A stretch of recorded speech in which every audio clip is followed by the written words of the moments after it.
Good morning, good afternoon, and good night, and welcome to the Amateur Otaku Podcast. How is everybody doing out there? I am Brandon Alvarado, the Scarlet Fan here, and I'm so excited to be back here tonight to talk awesome animes with the great Amateur Otaku crew and everybody on the chat, everybody on the live stream. How is everybody doing out there? Jamie, what's up? Oh, nothing much. I'm happy to be back. Happy to be talking anime with you guys. It's been an interesting week. Mike? Wait, I'm sorry.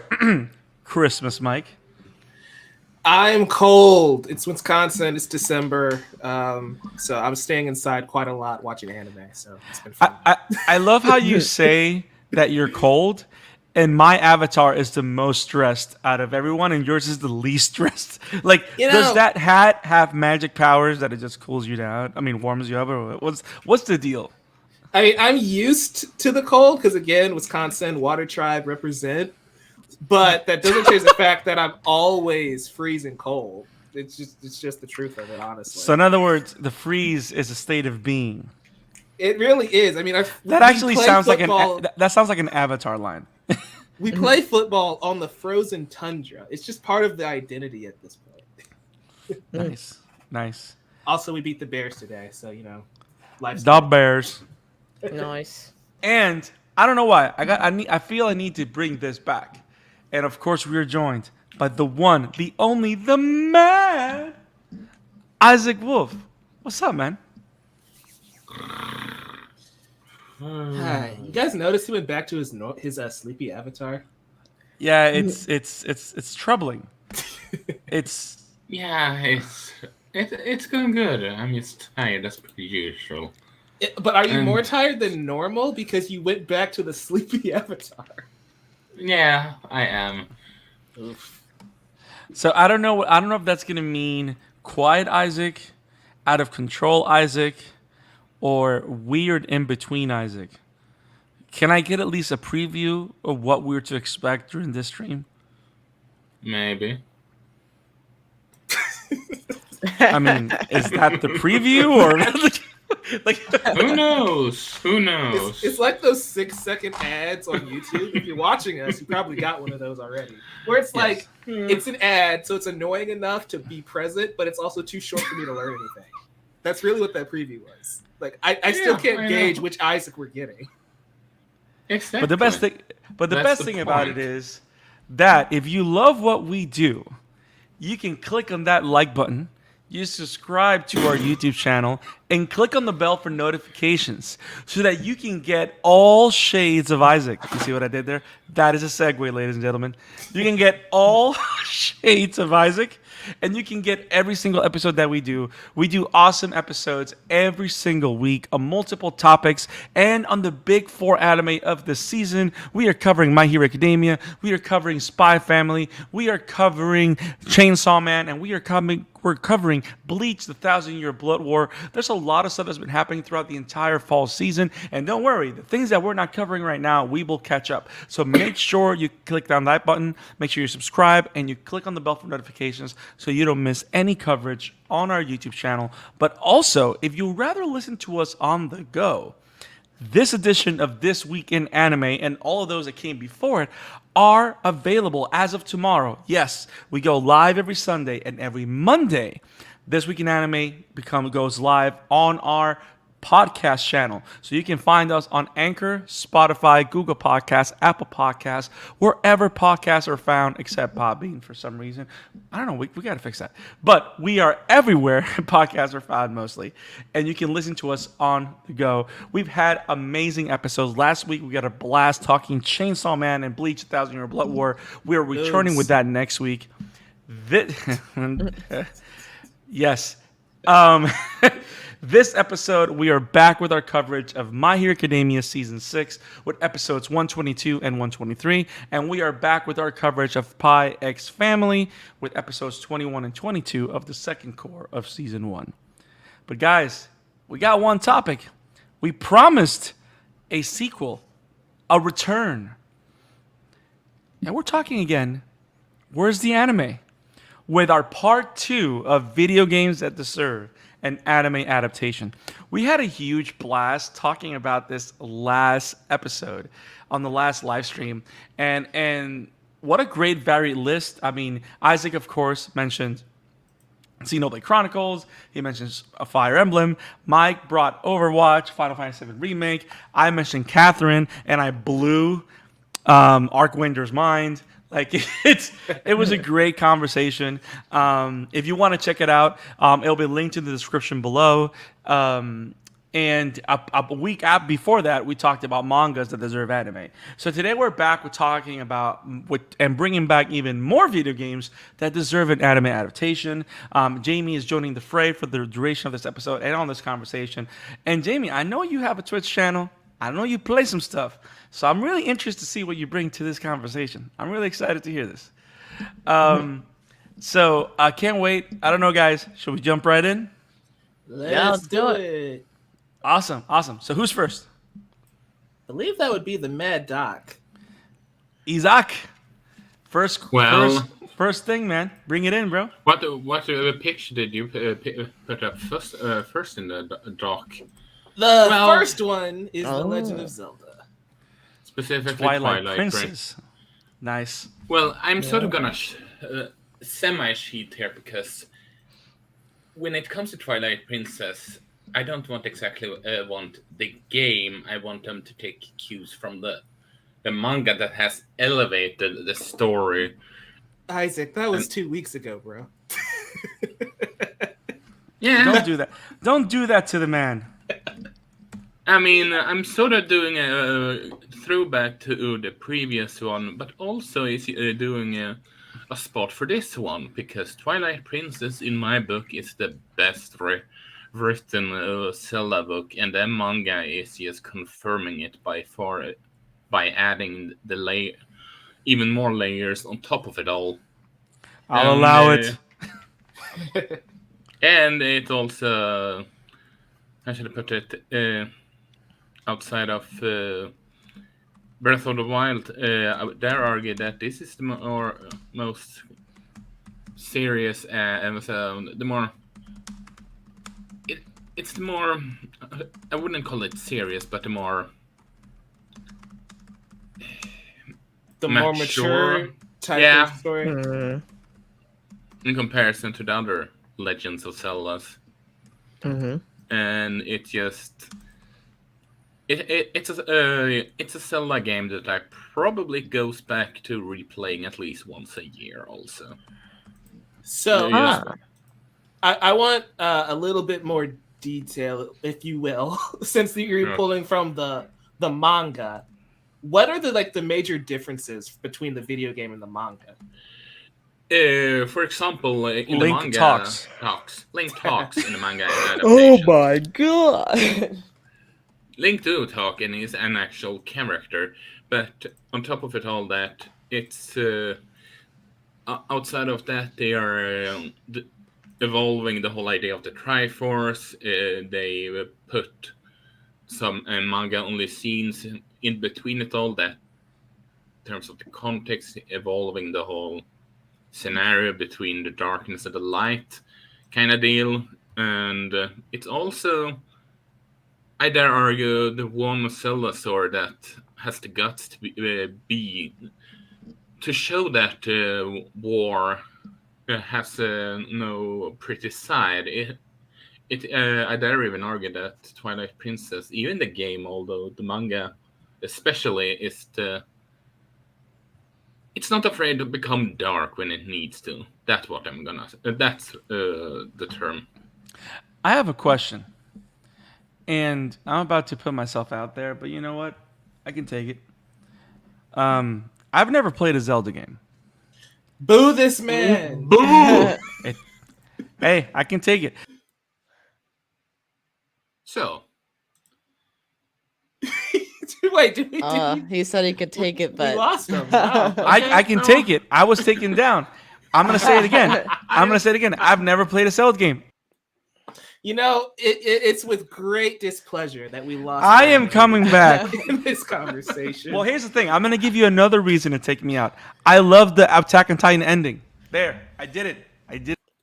So, guys, for the audio listeners at home, I assume Isaac it keeps kicking Brandon out of the stream, which I think is warranted. I think I'm the new host now of this episode. So, with that He's said, back. So, but here's the thing, though. I respect Zelda so much as a franchise that is not that I have not taken the time to dive into lore, dive into storylines and stuff like that. I just never had a console and actually bought a Zelda game to play. I've been toying with the idea of playing Breath of the Wild. I've been thinking about playing Ocarina of Time since I have the Nintendo Switch Online. So trust me, it's on the list. It's not like I don't have it anywhere on the list. It's there. So I'm not a heathen, just a slight heretic. So the guys. So the question, this is getting at, oh my God. The reason I wanted to ask the question is this, because based on what you were saying about it being more dark, it kind of sounds, I want to ask this question because I want to know if I'm thinking in the right direction. But it kind of, you make it sound like one of the things that the manga is doing that is not really something that really occurs in most Zelda games because of the audience that it's mostly directed to. But this feels like the manga is doing a good job in involving the people of this world more, as opposed to just having like standard NPCs. Because most Legend of Zelda games are very one-sided in terms of it is Link traveling through everything, and it's mostly from that perspective more than anything. But it sounds like the manga's making this world feel a lot more lived in. Like make a home run with that content. Yeah, so see, and I haven't played a game. So, but yeah, like it brings the I don't want to say this loosely, but it brings the Game of Thrones, the Fire Emblem of it all, into the world of Zelda. Which, for example, you can try and say that Hyrule Warriors tries to do that by expanding the cast of characters that you can play and interact with, but it's not the same. Because it's still a limited number of people, as opposed to analyzing and exploring the effects of the constant war between light and darkness, Link and Ganon, and how that's affected Hyrule in a social, political level and all that stuff. Does that make sense? Just to give an example of how the whole art look in that manga. That looks amazing. Yes, it does. Okay, that's baller. I'm in. I'll watch the anime, and at some point, I'll play the game. You better play that game ASAP. Yeah, I would play the game first since the anime is still in the world. Yeah. I love how Isaac's main thread on the show is like, you need to do this ASAP. And then Mike is looking at his 5-year-old list like, right away, Isaac. Yeah, any minute. I'm definitely gonna watch Violet Evergarden sometime in the next. You 5 haven't years, seen Violet I promise. Evergarden? No, Oh, Jamie. So there's something about I didn't kick him out. That was deserved. That was deserved. This is awesome. Oh boy, Jamie. Yes. What are your thoughts on video games that should get anime adaptations? What's your first pick? Well, I'm gonna go with my softball, I guess, first, and end it with my heavy hitter. My softball is gonna be the Great Ace Attorney series, which is technically like not that far out of reach, considering the Ace Attorney series already had its own anime. But a lot of people, games. Yeah, a lot of people Or should I say these games? in the Ace Attorney like community agree that the Great Ace Attorney series featuring Naruhodo, which is supposed to be Phoenix's like great grandfather, I think. They say that a lot of these stories that Naruhodo is featured in are like so much more, have so much more depth, and are just much more enjoyable than some of the stories told in the original Ace Attorney series. So I would love to see them do an anime adaptation for that. Nice. One of the things that I like about, I've seen trailers for this series. Is this another game you haven't played? Calm down. But I played. But here's the thing, though. I have played Ace Attorney, so I know what it's about, and I've been very tempted to buy this one. The one thing that I like about it, which is one of the reasons why I love Sherlock Holmes, is that this one takes place in a pre-technological world. So you have to be a lot more creative when it comes to telling fine detective stories to keep it engaging. So I kind of want to see how that plays out. Yeah, I think it would be even for people that have already seen the stories and stuff, just like being able to relive them and getting like fully animated scenes. Because I think in some instances for the original Ace Attorney series, you kind of have some animated scenes, but for the Great Ace Attorney series, it was pretty much like a labor of love. So there was no way there was going to be fully animated stuff in there. So I would love to see that for the first time. Cool. Dope. Isaac, you said you love these games. So, like, what are your thoughts on this pick? I think it's a brilliant pick, and it just makes me think back of the whole live-action movie for the Ace Attorney games that exist. Yes, there is one, and yes, I've seen it, and it's actually decent for a video game adaptation. And I do believe didn't I even review this game for Ruben? I can't recall. Very you possibly. did. I edited it. Yeah. You did. Yeah. And I thoroughly enjoyed it. It has the prime example of goofy, enjoyable characters and interesting murder mysteries on top of all that. And you could do well. You can easily do your own stories if you even need the filler stories at that, because it just one mystery happen. You need to solve this. Rinse and repeat. It's just like the formula writes itself kind of deal. Yeah. I mean, if Detective Conan has been going on for who knows how many years at this point, like there's definitely space for Great Ace Attorney. People complain that the One Piece never ends. No, look, if Doraemon is still going on, like anything can go on forever. I think it's interesting that you mentioned like creating anime only stories, right? We're not going to necessarily say filler. It's just like anime only content. I think is a nicer term. A show that we're going to talk about a little bit later is Spy Family, right? And they've done that a lot this back half of season 1. We have some episodes that I got thoughts. Yeah, that don't connect to the manga that Isaac has shared with us. But they're still they're not bad. And it's just like, more adventures with these characters. So I'm cool with them doing stuff like that as long as it doesn't distract from like the main plot. Yeah. But having them do one random case that's not from a video game, I think would be cool. Cool. Mike, what you got, bro?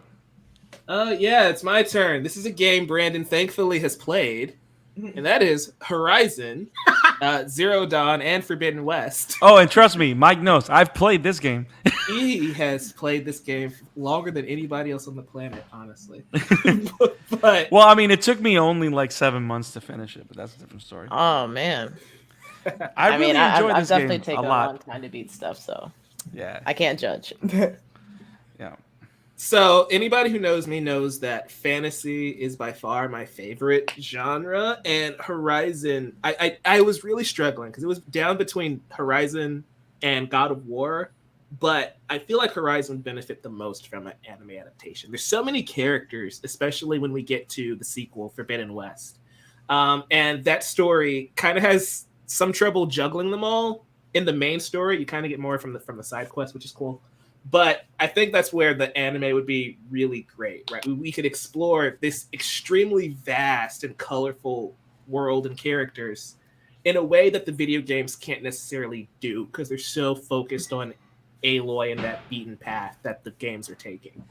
And yeah, I just think it's such a fantastic fantasy world that in the right hands, it would just be beautifully animated, and it would just have insane like action scenes at Aloy versus all of these robots and these crazy machines. So yeah, I'm going with Horizon as my pick for this one.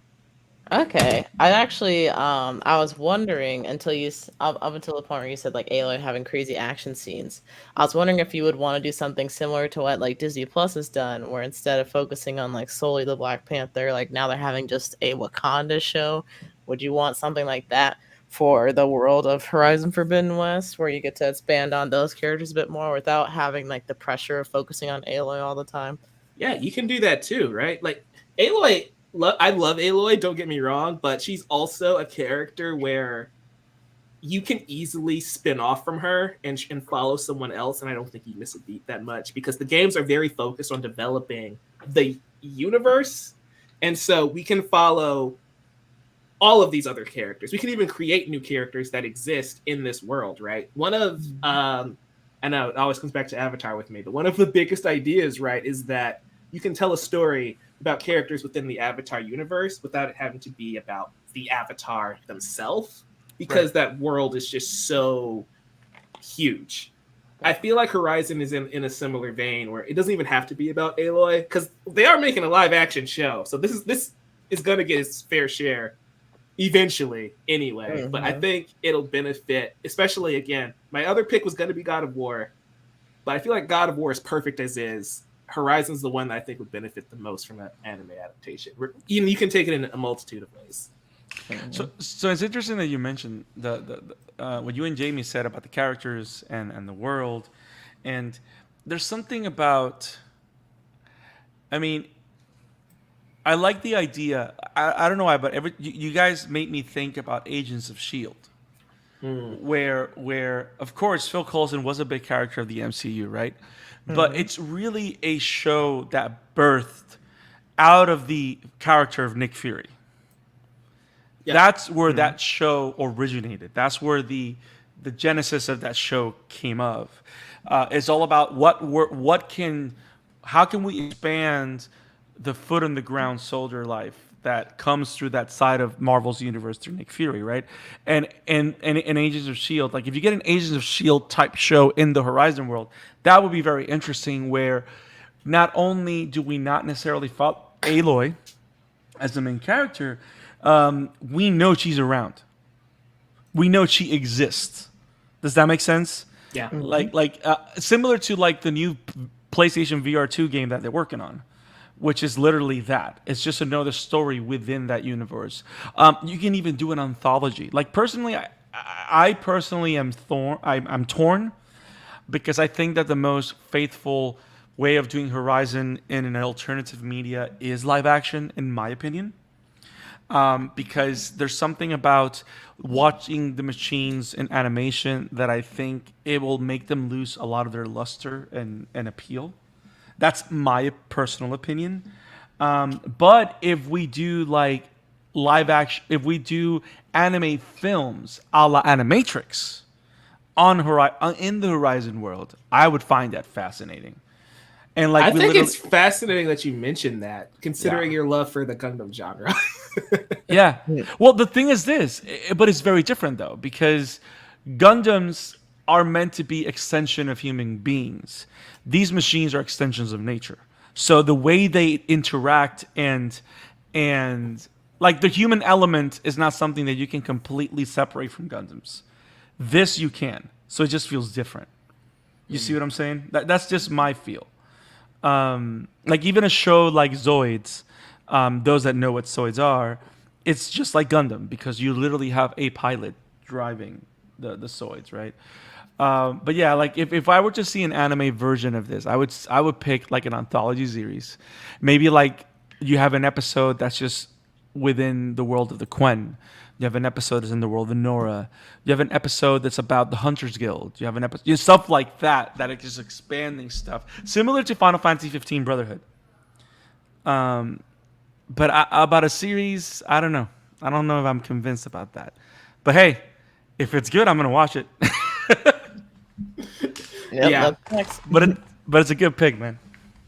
Yeah. I think that means you're next, B.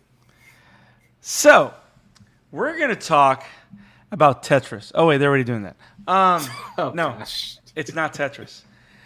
Is it true that guy's name's Johnny Tetris? That's so bad. So, This first game, it is a PS1 classic gem. And it's one of those explorations of the horror sci-fi genre from SquareSoft when before it was with Square Enix, and that's Parasite Eve.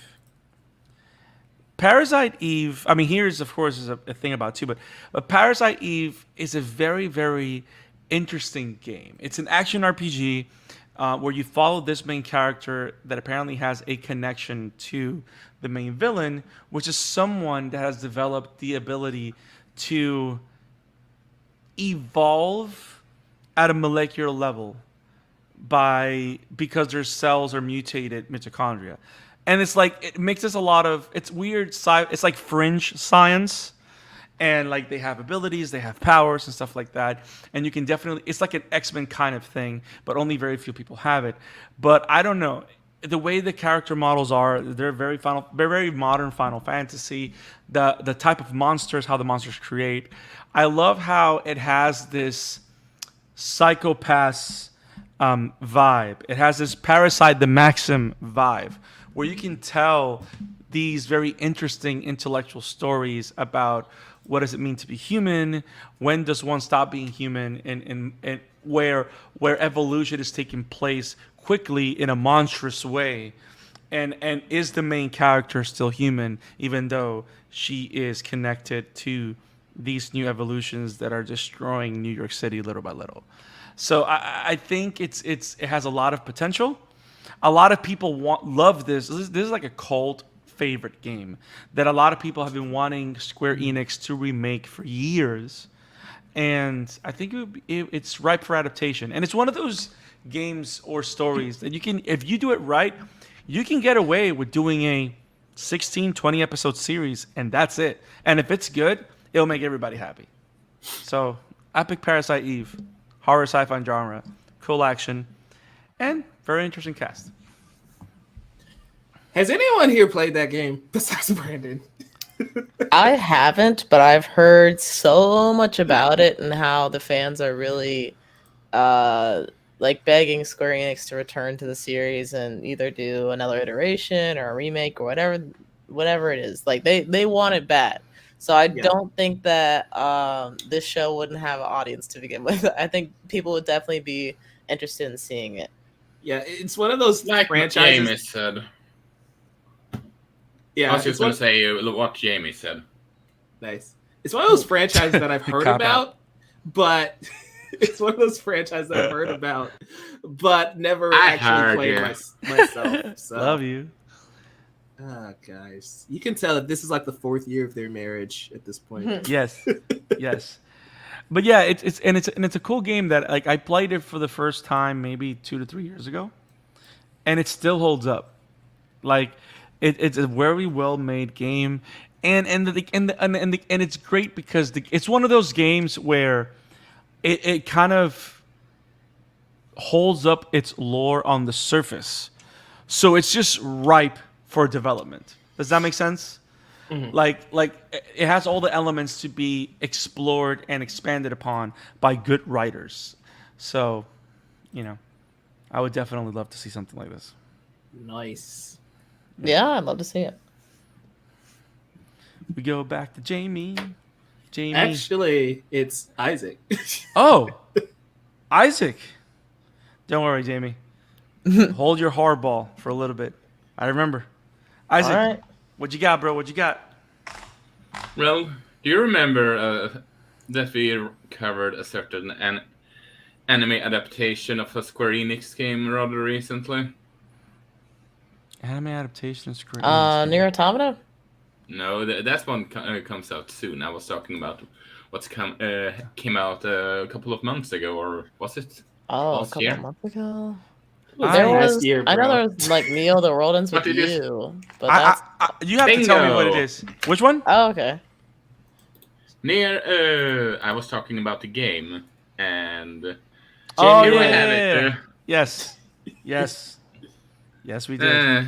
Yeah, that would be fun. And Neo the World Ends With You, and I have to say that as someone that has now played both of the game after I watched the anime adaptation of the previous one, Square Enix needs they clearly need some to get someone to know how to handle it all, because this is a game that has been mistreated completely to the point that they just shadow dropped the PC port of this game the same day as Pokemon Scarlet and Violet came out without any notice.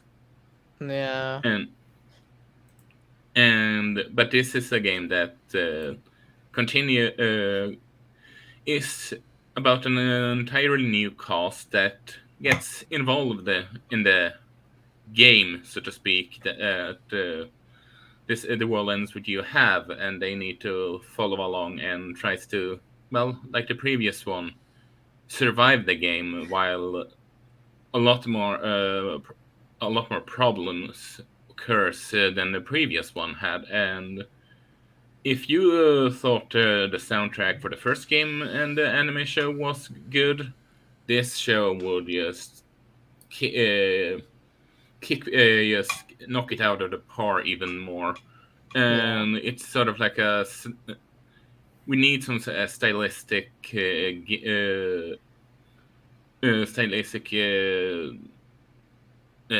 French animes that sticks out and do their own thing and aren't afraid of being what they are. And with everything that they introduced in that game lore-wise, I think they could do some pretty cool stuff within the visual medium. And Square Enix, if you don't want to do anything more with the IP, just sell it to someone well, even Sega or Atlas would be more important. Atlas would be a good pick for it. I digress. Just don't sell it to Konami. Yeah. Oh Lord, no. Yeah, they may be Although making Konami- pachinko games the next day. Although Konami seems to pick up the pace when it comes to games recently, which shocks me. I won't lie. So, Yeah. I just need you to clear something up for me, because either I missed it or you kind of glossed over it. If this just got an anime adaptation, No, the prequel got an anime. Yeah, the previous game had Gotcha. an anime adaptation. Well, it's not a prequel. Part 1 got an adaptation. This is a prequel. So Neo, the world is a prequel? No. The World Ends With You is a prequel. This is a sequel. This is a direct sequel, if it's right. We all understand each other, but what I'm trying to say is the original game is the first installment. Yes. It would only be called a prequel if it came after Neo. Yeah. Which it didn't. I thought Gotcha. you were. Whatever. Potato, tomatoes. Okay. The best thing Okay. Calm I down, understand. Captain Salad Bar. What I'm trying to say. No, look. Marriage. So now I am going to ask a question, Isaac, because I know you pay a lot more attention to this than I do. That's why you're the doc. I'm not the doc. I just watch stuff. Was the original animation received very well? I know we enjoyed it, but was it like well received? That it would merit? It was. What was that? For what I could gather, it was. Okay, cool. Now, in your experience, since you've played the games, was the animation faithful to the game? Yeah. Okay. Cool. And I want to watch it. When it comes out, I want to watch it. It has some. It's more. Because after Persona 5, It's a lot better than Persona 5, and just like Mike had a what if pick, my what if pick was Persona 5 Royal, and I say Royal because, well, Persona 5 deserves more, and if you adapt Persona 5 now, you'd take Royal, especially considering a certain doctor, which is arguably one of the best written characters in the entire Persona series. Yeah. he just, I don't know how, but he still managed to throw it in there, Mike. Hey, works with me. Okay. I think it's a Awesome. pretty good pick though. I've been playing the game, or I started playing maybe a month ago. I've been playing pretty slow, to be honest with you. But I really like the changes that they made and how they're going kind of a different direction with telling the story. So I'd definitely be interested in seeing the sequel anime to The World Ends With You. Sweet. Nice. I'm even more pumped now. I've got nothing to add to this pick, so yay. Jamie, you said you had a hardball. Throw it. I do. Okay, so this has, I feel like, always been I guess a cult fit. What is it? Cult classic video Okay. game series until recently, and that would be, I think, the Yakuza series. It's definitely not like the biggest series out there, but it has grown substantially from where it was Yes. years ago. And I think it would be absolutely perfect to have an anime. Even if you didn't want to follow the main story, the side stories in Yakuza are absolutely hilarious. They're always fun to watch and experience with Kiryu. And I think even following the new protagonist, like Kasuga Ichiban, would be interesting as well to get to know him a little bit more and get to see more of his background, or maybe even like what he's up to in between games. I know he has a game coming out, I think, next year. And then we also have from like the RGG Studios, Judgment is going on now. So getting to see what's his name? Makoto? Maybe? I think. Getting to see the detective of that series kind of like, spread his wings and make his way into like this big Yakuza universe. Maybe even getting to see like Kiryu at some point in the anime would be cool. I don't know. They just make a bunch of really fun characters and really like crazy kooky scenarios, even in the main story, that would just be gold to adapt to anime. I love your pick. It's fun because, correct me if I'm wrong, but one of the reasons that Yakuza is blowing up in the States now is because it just started coming out in the States on PS4. But Yeah. this series has been going on. It's similar to like some of the Final Fantasy games that didn't come out till like years after on the States. Like, because this has been a big franchise for years in Japan, right?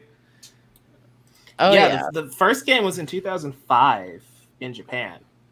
Yeah. But yeah, here in the States, I believe so. It was Yeah. a delayed release, yeah. Yeah, but yeah, Yakuza is like, it's like Japanese Saints Row. It sounds ridiculous, sounds hilarious. I've seen a lot. The fighting style looks great. It has a lot of brawler elements that a lot of anime are kind of like built on that gang style. Like you got Tokyo Revengers is blowing up. Bungo Stray Dogs has a lot of those like brotherhood like elements, right? Yeah. So yeah, I think you're on the money. It's like the game is built like an anime video game, but it's not, because it kind of wants to be live action, but it's not because it's too crazy. So anime is like Yeah. the perfect medium for it. Yeah, it's oh my gosh. I would do a lot of things to get to see this become a real anime. Just if not for anything else, just so that way other people can experience Yakuza and finally see like what all the craziness is about. Yeah. I'm with you. Part of me wants to see this in live action now and like make it like a Rush Hour type of series. That would be interesting too. That would be interesting too. It like Horizon, it's one of those where I would accept it in both. So I can't complain, regardless of how they want to adapt it. But this is one of the ones where it's like, yeah, I kind of want to see how this works in live action too. Give me both. We want all. I'm sorry, go ahead. I was just saying we want them all. So, and you know what's interesting though?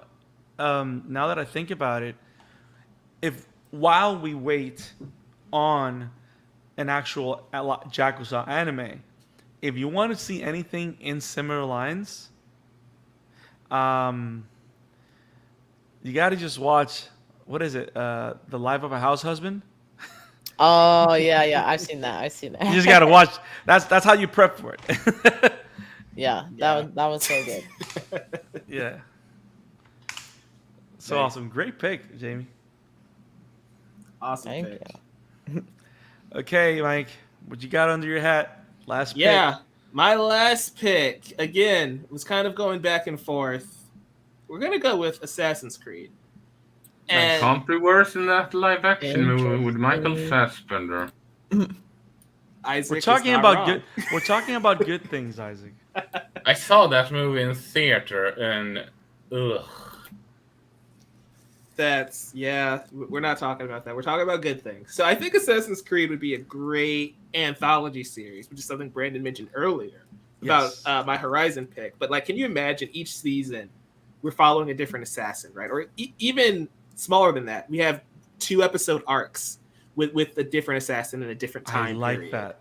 And I think that would be a really clever workaround. We can have different events, we can have different stories. You can even play it to where they all start to connect, like Court of Owls style, right? Where the assassins are fighting this evil, shady organization, and it's just decade after decade they keep resurfacing, and it has like that one through line of whatever threat the assassins are trying to take care of.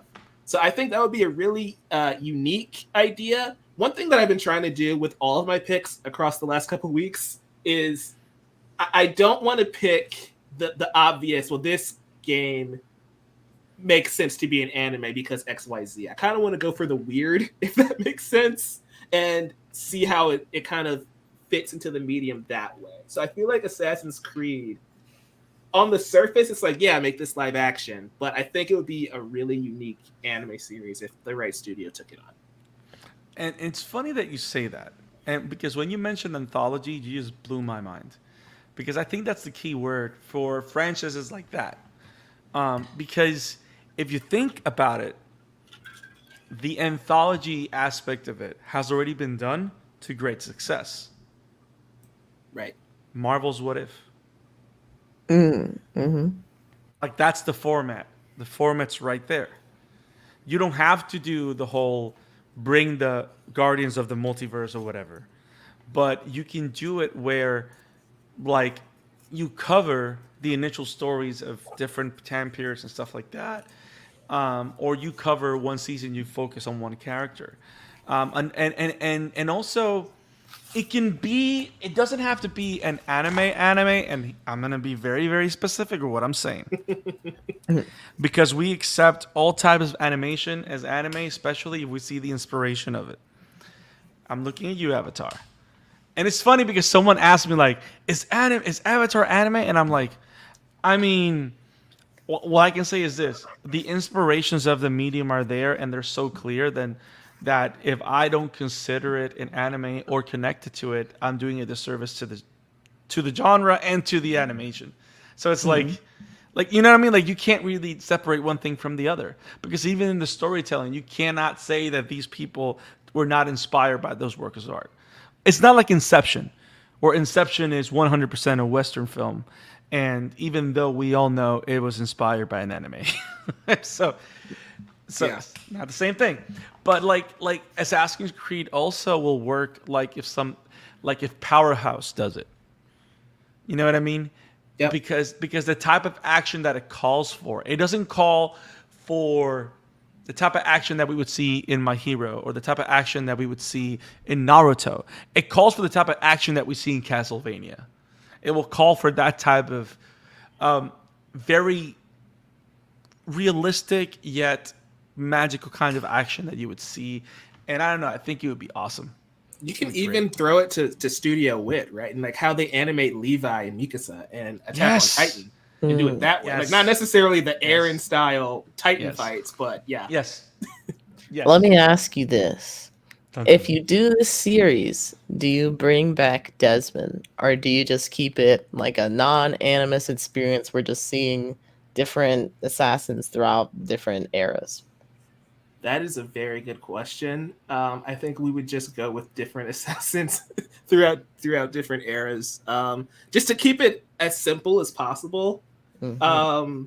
I think that would just allow the writers and the animators to have as much fun and go crazy with it, right? If they know that they're only going to animate this one character for 2 episodes or 3 episodes, they can just go ham with it, right? And just throw whatever they want in there to make it the most balls to the wall fun series they can.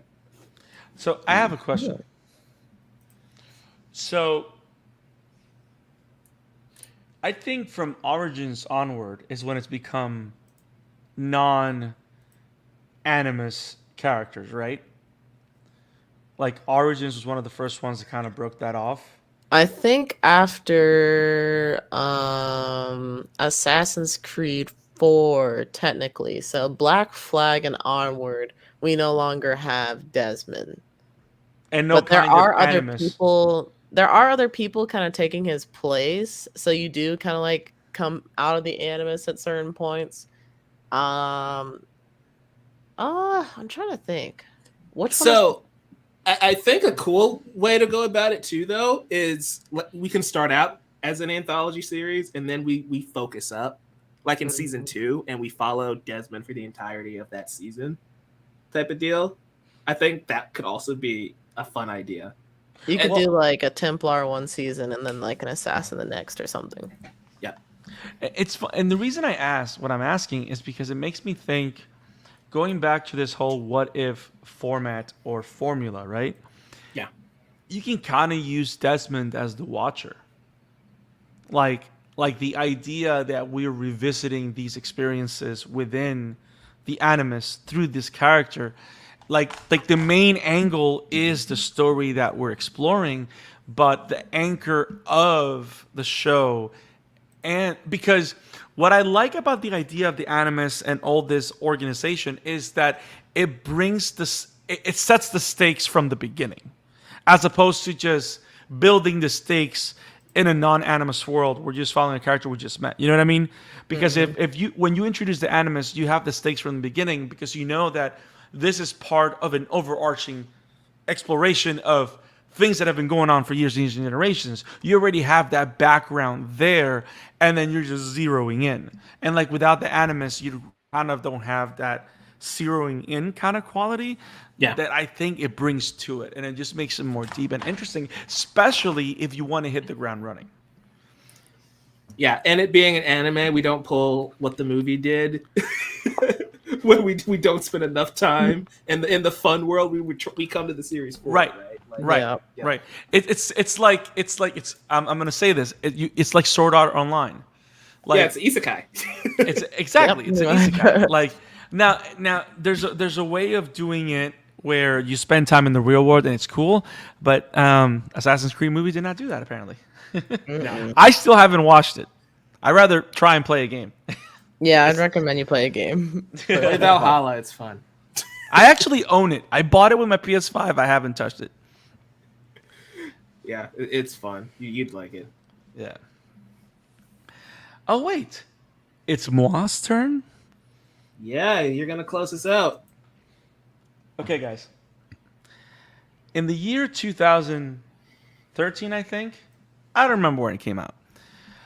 I was a young lad with a PS1, and I liked Final Fantasy. And I stumbled into a game that I fell in love with so much that I think I've cleared this game at least 2 to 3 times, and I'm already preparing to play it once more on my tablet because I bought the newest remastered version of it.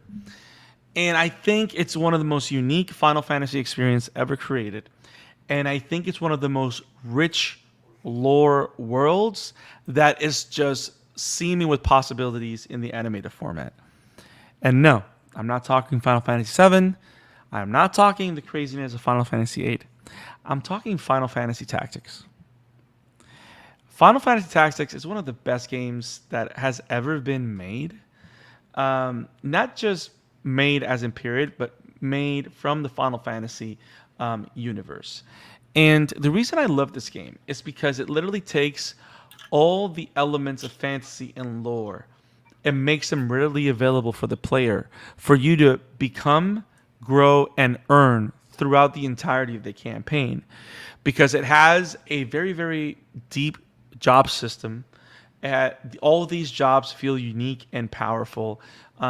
you can create. You can have an endless supply of warriors, but apart from all the cool looking sprites, the tactical ogre based combat,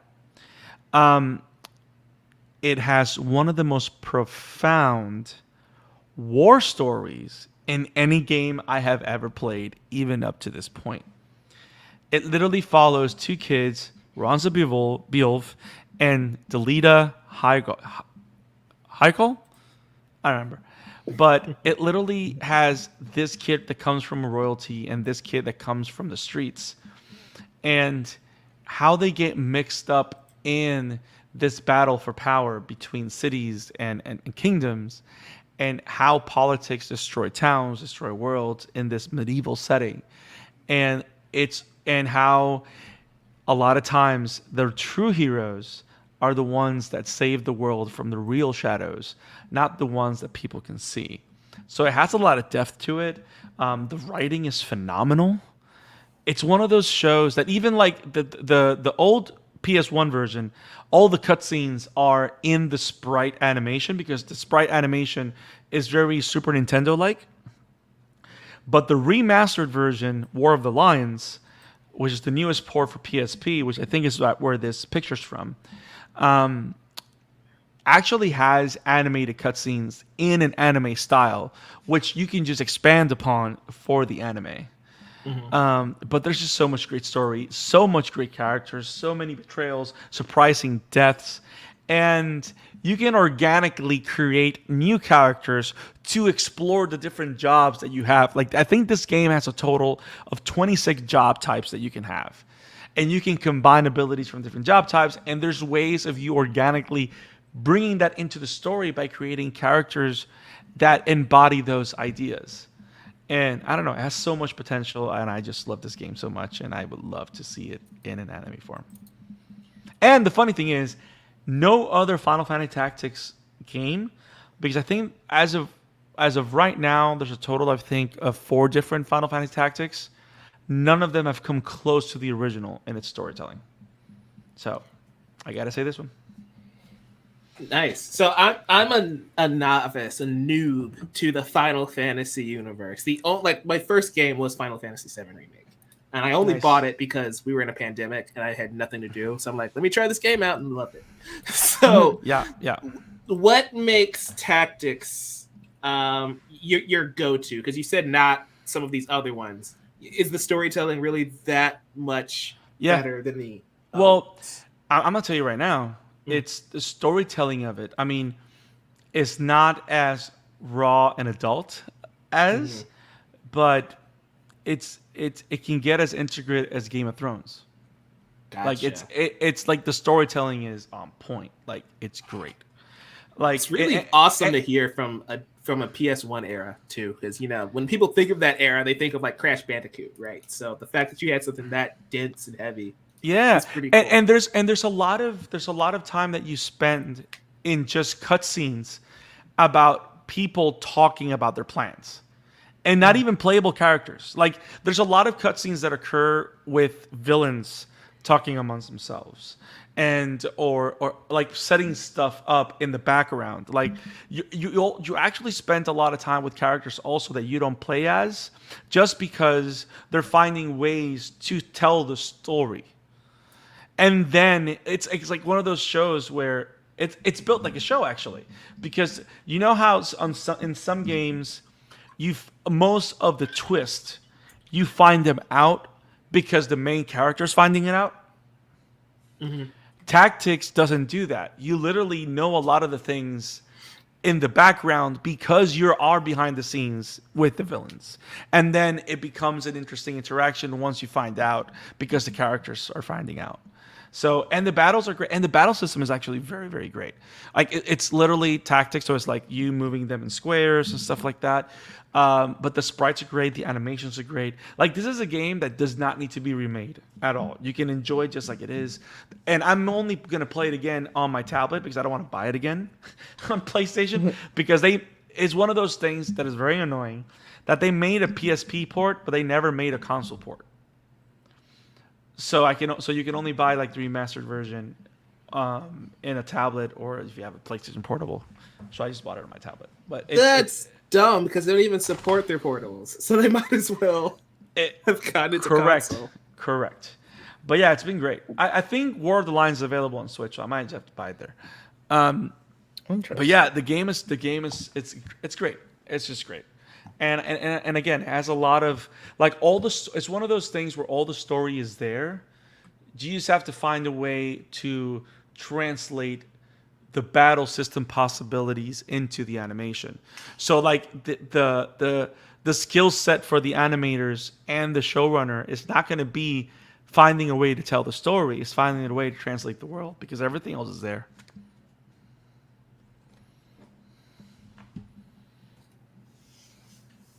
Awesome. I mean, that's definitely. I'm a bit of a Final Fantasy novice as well. I played the original Final Fantasy VII, Nice. maybe 4 or 5 years ago, and Final Fantasy VII Remake is actually on my next game to play list after I finish Ragnarok. Yeah. So Tactics sounds really interesting though, and I definitely have to look more into it. No, Tactics great and it's cheap too. Like if you buy the PS1 port, you know how sometimes it's still available like on PS4 or whatever. A lot of times you can get it for like $10. Okay. I'm going to see if it's added to PS Plus now. No, it's great. Final Fantasy Tactics is great. If you're looking for another Final Fantasy that's good, before you jump into anything else. Oh, and by the way, Final Fantasy Tactics, the world that they introduced in Final Fantasy Tactics is the world of Ivalice. And Ivalice is revisited on Final Fantasy 12, is revisited on other Tactics games, and it is the world where the spin-off Vagrant story takes place, which is another beloved cult Squaresoft classic. So they did a lot with this world. So, just saying. There's a lot of stuff there. Awesome. Yeah. That was a good Guys, pick. thank you. Guys, we've talked video games that deserve anime. You guys listening out there, what are your top picks? We want to know. You put it in the comments below. We'll give you a shout out on the show. Let us know what are your top video games that deserve or should have an anime adaptation. We want to know. Let us know in the comments below. We will give you a shout out on next week's episode. And who knows, maybe we'll give you a shout out on Twitter. But guys, this was a great conversation.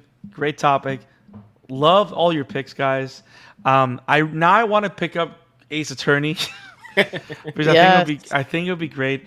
And also, I kind of want to watch Assassin's Creed movie now because I want to hate it so I can really desire that. I mean, guys, if you want, we can cover it over at the chatter after. Yes, we can. Oh, now you're going to make me watch it, you bastard. Wink, wink. So, guys, if you love what we do here and you want to keep listening to awesome conversations and topics just like this, make sure you click on the like button, subscribe, and click on the bell for notifications so you do not miss any single coverage of the Amateur Otaku podcast. We're going to take a very short 6-second break and jump on to the next topic. We're talking MHA. We're so excited to go beyond Plus-Ultra. We will see you guys next time. If you have not gotten caught up with My Hero, there's the time to step out. And if you've watched Spy Family, come back after. But now, we'll see you soon. Have it awesome, guys. Peace. Peace. See ya. Now, it's your turn.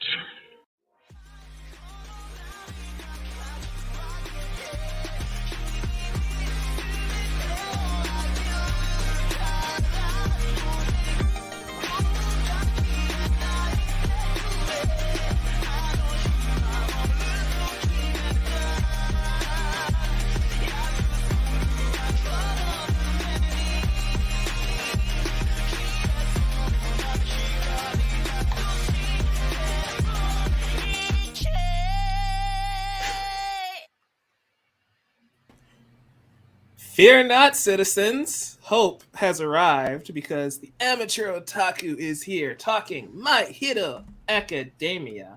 I'm your host for this segment, Present Mike. It's Christmas. It's even more topical than normal. Joining me, of course, is the crew. Brandon, the Scarlet fan. How you doing, man? I'm so excited to talk more MHA. Let's do it. Go beyond. Yeah, it's been a crazy couple of weeks. I don't know if the doc is sleeping right now, but Isaac's here as well. Um, but Jamie, welcome back. It's been a wild ride. It sure has, Mike. It sure has. Thank you for the invitation. Yeah. So, guys, I want to be clear. Jamie is the only anime only for this segment. And Interesting. Oh, really? Really, I want to know your thoughts because we left on the cliffhanger a couple weeks ago, and you were distraught with our guy Eraserhead. What were your thoughts on this opening of episode 122, Katsuki Bakugo Rising? Well, I'm like, he's got to have some thick pants. There's got to be some way he saves his quirk. And it was not the thick pants. It was just remove that section entirely. So, I'm glad Eraserhead is at least kept his quirk. That was a moment of somewhat relief, I guess. Now he's missing a leg, but he's still got his quirk. So I was somewhat relieved. Yeah, it was a tough thing to watch. It was such a split second decision by him too, right? Like I'm really impressed that he was able to get that strong of a reaction, and seeing the flashbacks to little Eri hits you right in the feels. Brandon, you missed 2 weeks ago now, MHA. What were your thoughts on how we gotten up to this point in the war? I mean, one of the things that I like, correct me if I'm wrong, I don't think the manga did it quite the same. Was the manga skipping between stories throughout, or did we get one whole story first and then the other one? Yeah, the manga. I mean, we didn't get like a whole story. So like we actually in these last 2 episodes we adapted 4 chapters for episode 122, and those are actually adapted 100% just about. But before that, the previous few episodes we were kind of splicing the chapters together, cutting back and forth between because 2 different fronts. Right, because I know that I kind of noticed it a lot more now. Yeah. Because now we're spending less time over there and more here, because of course the bulk of where the arc ends, everything ends in Jakku, right? In Jakku City. So much to Finn's dismay, yeah. Yes. But I am caught up, and I love the fact that Eraserhead doesn't only look like a ninja. He has the will of fire. Kakashi. Yes, and he did what he needed to do. And I'm glad, and one of the things that I love, my favorite moments with Aizawa are not necessarily the ones where he's just being a mean old teacher that just sleeps all day because he's tired, because I'm pretty confident that he's always tired because he's heroing at night a la Batman. He just doesn't know how to sleep the 1 hour and move on. Which it was funny. It's one of those comic book things that I find very interesting. Supposedly there's a comic book that says that Batman knows a skill where he can rejuvenate he can sleep at 1 hour and he recuperates like if he slept 8, which makes no sense to me. But then again, he's Batman. But I love the fact that the strongest moments of Aizawa as a person, as a character, is when he's defending his students. Like the fierce love that he has for his students, the fierce love that he has for teaching. Like it makes him such an endearing character. And it kind of reminds me, like, when Bakugo grows up, he's kind of like going to be like Aizawa. He's going to be like a grouch, but with a big heart. You know what I mean? Yeah. So I love that from Aizawa, and I love that we were able to catch him doing that, because when he did it because of the kids. Because he can't just abandon them. So he's going to do whatever he can to, be there. So what a great way to present how dedicated he is, what he really thinks about his idiot students. And keyword, right? But also how strong of a hero he is, and I think it was great, and of course, but more importantly, in this episode more than ever, the kids are taking the lead because of what happened to Aizawa, and I also like the kind of like the realization that Aizawa kind of goes into, where he's like, not even Aizawa, who was it? I forgot what character it was, where he talked. Oh, Deadlock, where Deadlock goes like, Rocklock. Oh, Rock. You know what? At least I didn't call him Deadshot. I'll also give you this small weird detail in the anime. They can't get his name right. He's either called Rocklock or Lock, and they never stick to one. It changes from episode to episode. You can say that they are unable to lock into a name. I love how Isak has been silent the entire time and came back with a very bad pun. Good job, buddy. Nice to have you back. So Braided Lock. So Braided Lock has the realization that's like, what am I saying?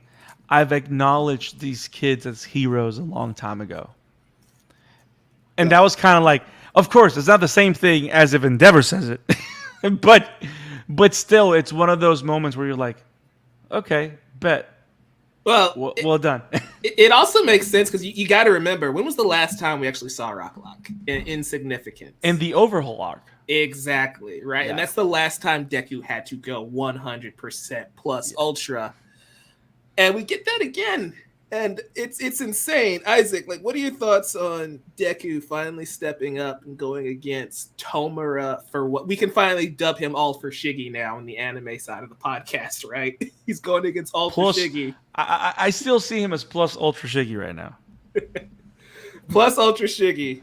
Isak, what are your thoughts there? I mean, he has a powerful temper tantrum that he needs to sort of like calm down, or he's going to lose it. Yeah, for sure. You know, this is a crazy first episode, and we just need to address this. The episode's called Katsuki Bakugo Rising, and I want everybody to remember how My Hero Academia, how Horikoshi, the mangaka, titles these books, because we've gotten a Izuki Midoriya Rising, and now we've gotten a Katsuki Bakugo Rising. And each one is very heavy with the character development, right? With all of the character beats. So we get Kacchan in this episode, and we get a lot of flashbacks that we didn't know happened, but I guess they were happening during the previous season, during the Kurogiri stuff. And we see his remorse, and we see he wants to protect his now friend Deku. And Jamie, I want your thoughts. Like, they kind of hid this beat from us, considering it happened a little while ago. What were your thoughts on like seeing Bakugo's backstory, or seeing that development in his character with All Might? I really liked it. I was, not gonna lie, confused for a short moment when like Deku was wearing the afro. I'm like, did he just get blasted with some fire? That was amazing. What happened to him? I'm like, oh, it's a disguise. I see. But I really liked that we got to see more scenes where Bakugo is trying to support Deku, especially since in previous seasons, you know, like he wasn't about that at all, and he's like, you know, there's my side and your side, and there's no in between. And so to see that he's like working with All Might to not only, I guess, like calm the troubles that he might have given himself through like his treatment of Deku in the past, but to also see that I think it's making him yep, there it is. I love how this is a tweet from me, guys, from September 2020. Deku has an afro now. I repeat, Izuku has an afro now. Oh my gosh, wow. We call him Motown Izuku. That's pretty good. two years ago. Finally got that in the anime. Love it. Wow. Okay, interesting. But what was I gonna say?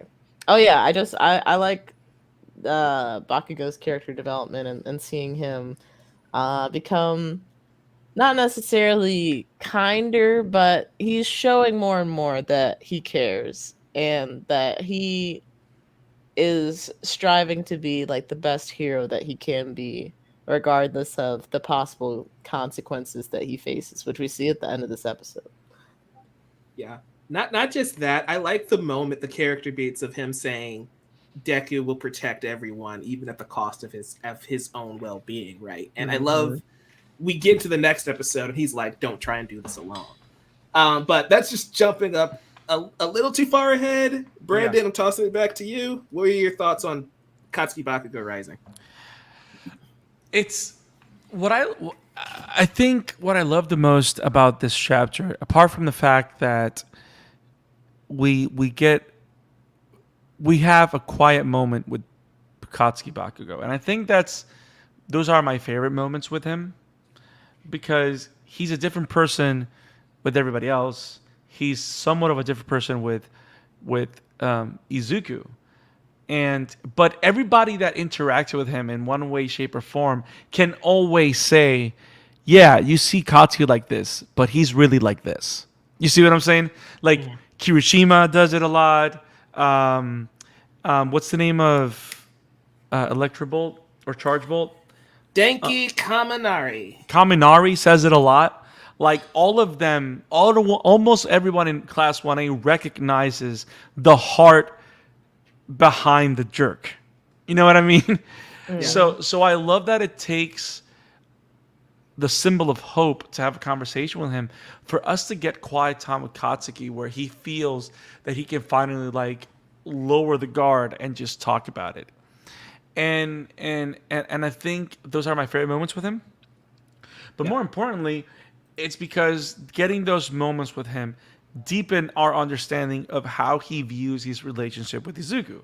And it's funny because when he was a kid, he would bully him to feel separate because he couldn't understand him or because he was different.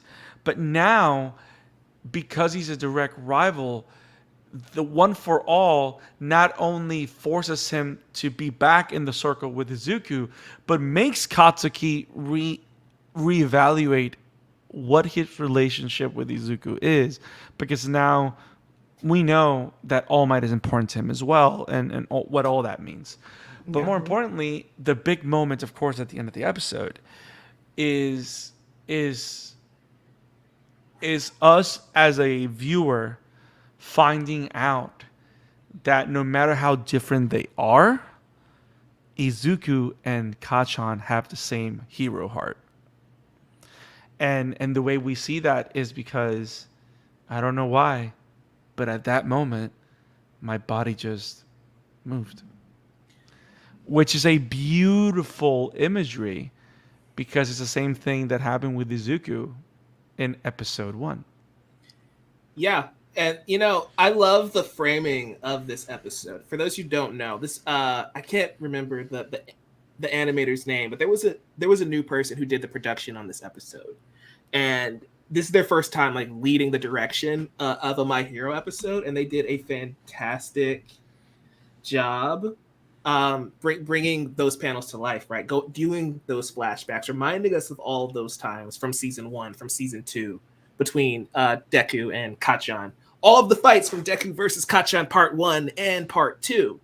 And I'm just reminded, you're right, I'm reminded of season 1, right? In the first episode, Deku runs at that sludge monster and he just says, I couldn't stand there and watch you die. And All Might just narrates his a true hero, they move without thinking. And to have that essentially Bakugo say, he just did it. But essentially his actions are saying, I can't just stand here and watch you die. And he jumps in the way. There's something deeper to that statement too, because it's exactly what you say. But if we go back to how All Might say it, he says it very particular. He literally says that every great hero has a story, has a moment where they can say that their body just moved. Like, he makes it a point to say that all of us as heroes, especially the biggest heroes, have a moment of something inside of them sparking up to life and just running towards saving someone. And and just like when, for example, which is why when I still watch the first two episodes, I've said it this a million times in the pod, I'm not gonna never get tired of saying it. Which is one of the reasons why every time I watch the first two episodes of My Hero, I still cry like a little bitch because it's beautiful and it's emotional and it's amazing, and like watching this moment occur again, but Katsuki getting that moment, it's like a type of graduation in like in My Hero's hero lore. Does that make sense? Yeah. Like for example, another moment was and it's funny because in the episode right after this, you kind of get some type of reassurance is not the word, but you kind of get a type of notice because when Lita talks about them, it goes back to the whole Stain moment where he had his hero moment of waking up and understanding what being a real hero is, which was not getting revenge for his brother. It was about doing the right thing. Yeah. And I like how that's a theme among these characters, among these young upcoming heroes. It's just fascinating. So, Jamie, we're lucky that we do these every other week, right? We're doing double drops because I don't know what your mindset would have been if we just reviewed this episode by itself, starting with what we did with Eraserhead and then ending with what happens with Bakugo. But like, take us through your thought process of what was going on with Bakugo's character as we get to the end of this episode.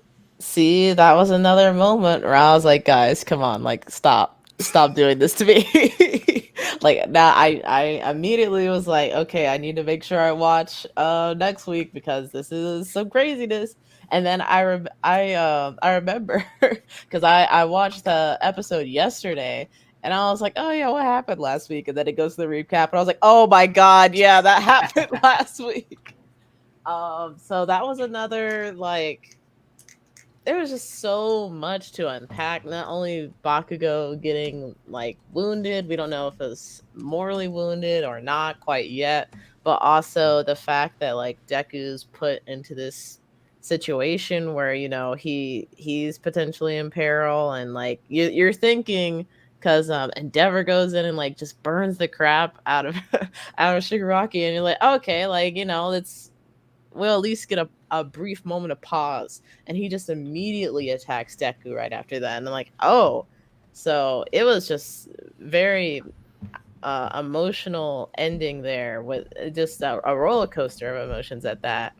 Yeah, I don't know how I would have felt if we had just talked about that episode alone. Yeah, that would have been bad. I'm glad you mentioned Endeavor though, right? Because going back to the end of season 4, he's fighting the Hayanomu, and how does he beat him? With a Plus-Ultra prominence burn. And it's one of the most hyped fights in the entire series up to that point.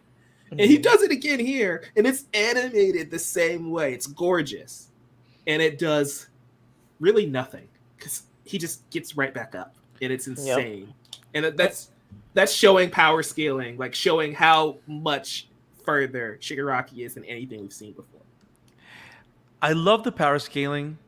And I love that you mentioned that, because now I can go on the other side, because what makes the great job this director did also, and also this particular take on the story, is that it not only just does the power scaling and all that, also it also refocuses the story, right? Because by this point in the fight, we know that Endeavor cannot be the one to put the final punch in. You know what I mean? Like this fight is built because it's between Deku and Shiggy. It's the first delivery on the promise of the end of season 3, where All Might put his hand out and said, "Is your turn." That's in the intro of this show. Yes, it is. So I love the structuring and the layer work on all those things, because like you said, if it would have changed the tone of the conversation completely if he was defeated by Endeavor the same way he defeated Inomu. And that's kind of And that not happening, it also highlights the fact this ain't that Nomu. That's one. And Yep. two, the only person that's supposed to take him down is Deku. That's the person. Deku and his amazing friends. Can you imagine having that spinoff? Deku and his amazing friends. Is that not just this show? Or should we say Deku and his amazing visages? Oh yeah, that's gonna take us into the next topic. I want to stick here right quick though, because I love the use of flashbacks, and we get the clip, right? Deku being useless, and then we have the scene of Deku means you can do it, which is something Uraraka says in like episode 4, and to see that come back over 100 episodes later, I just love, and that takes us into episode 123, The Ones Within Us. And What's oh boy.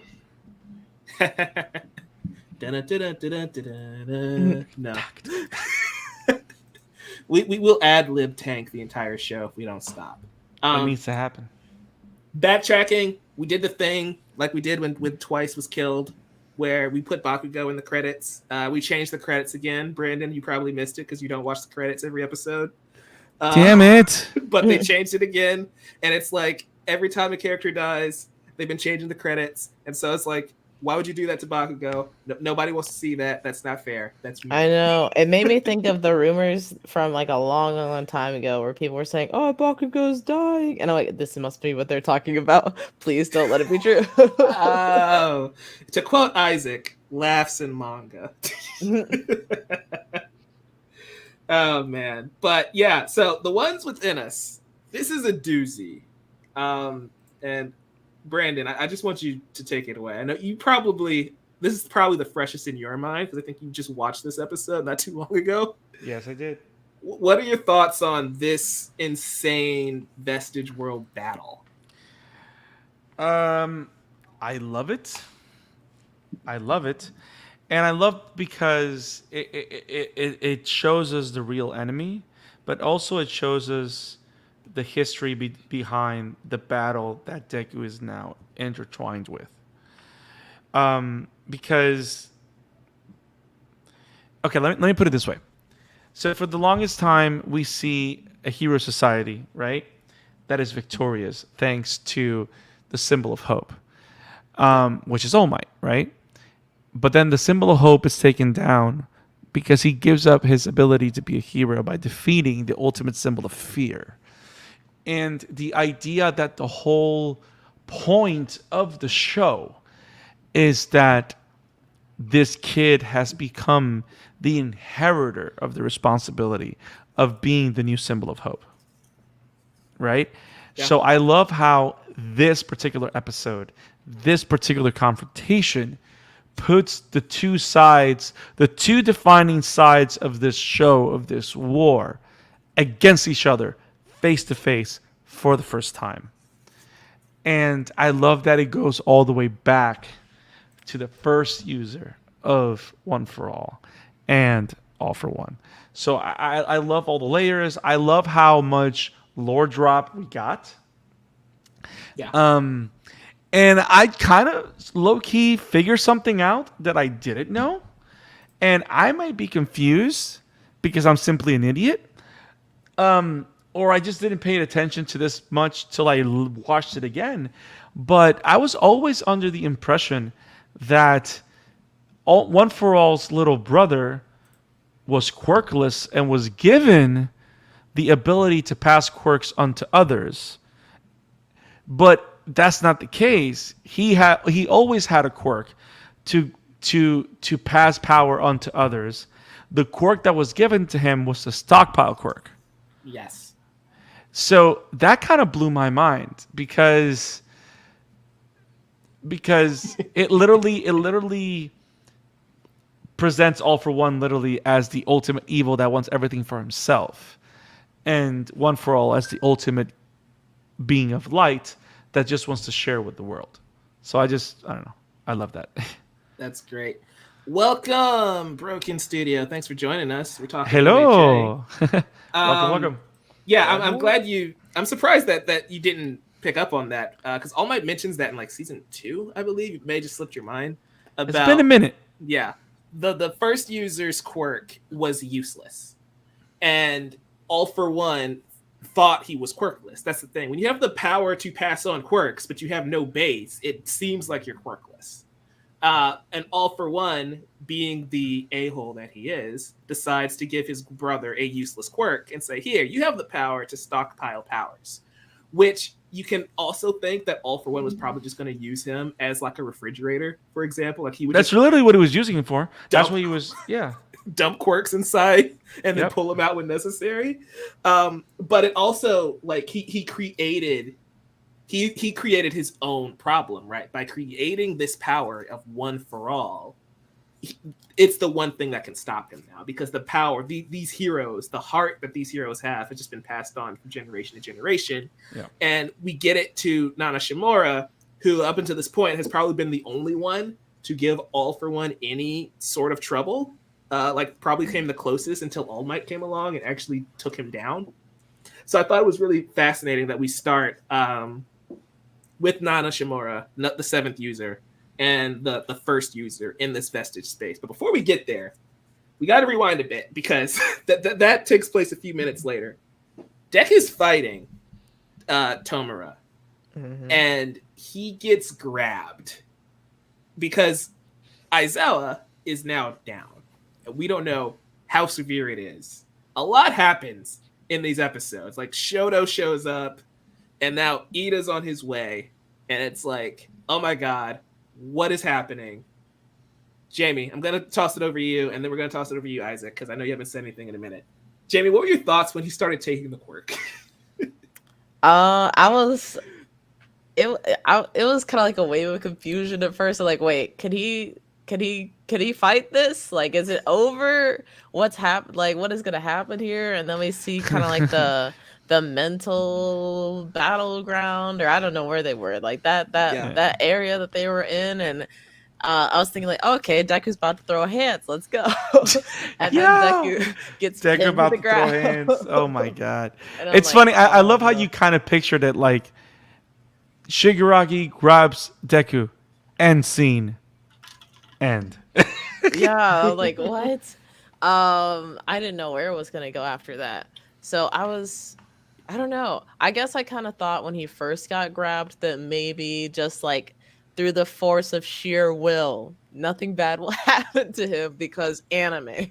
But then we see, like the whole internal battle where we get to see a lot of the predecessors of One for All and All for One, which is really cool, and getting a little bit more on the background of like the first quirk holder for One for All.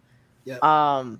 Oh my gosh, it was just like I really wasn't expecting there to be like that moment of almost levity, I want to say, and this whole I guess scene that was going down between Deku and Shigaraki. But I think it was much welcome, because it was like everything was pretty intense up until that moment, with like, freaking Bakugo getting stabbed, and then Impaled. like freaking Eraserhead blowing off his leg, and Endeavor is like burnt down. So I was glad we had that moment just to breathe and get to get a little bit more of a backstory behind like some of these different characters.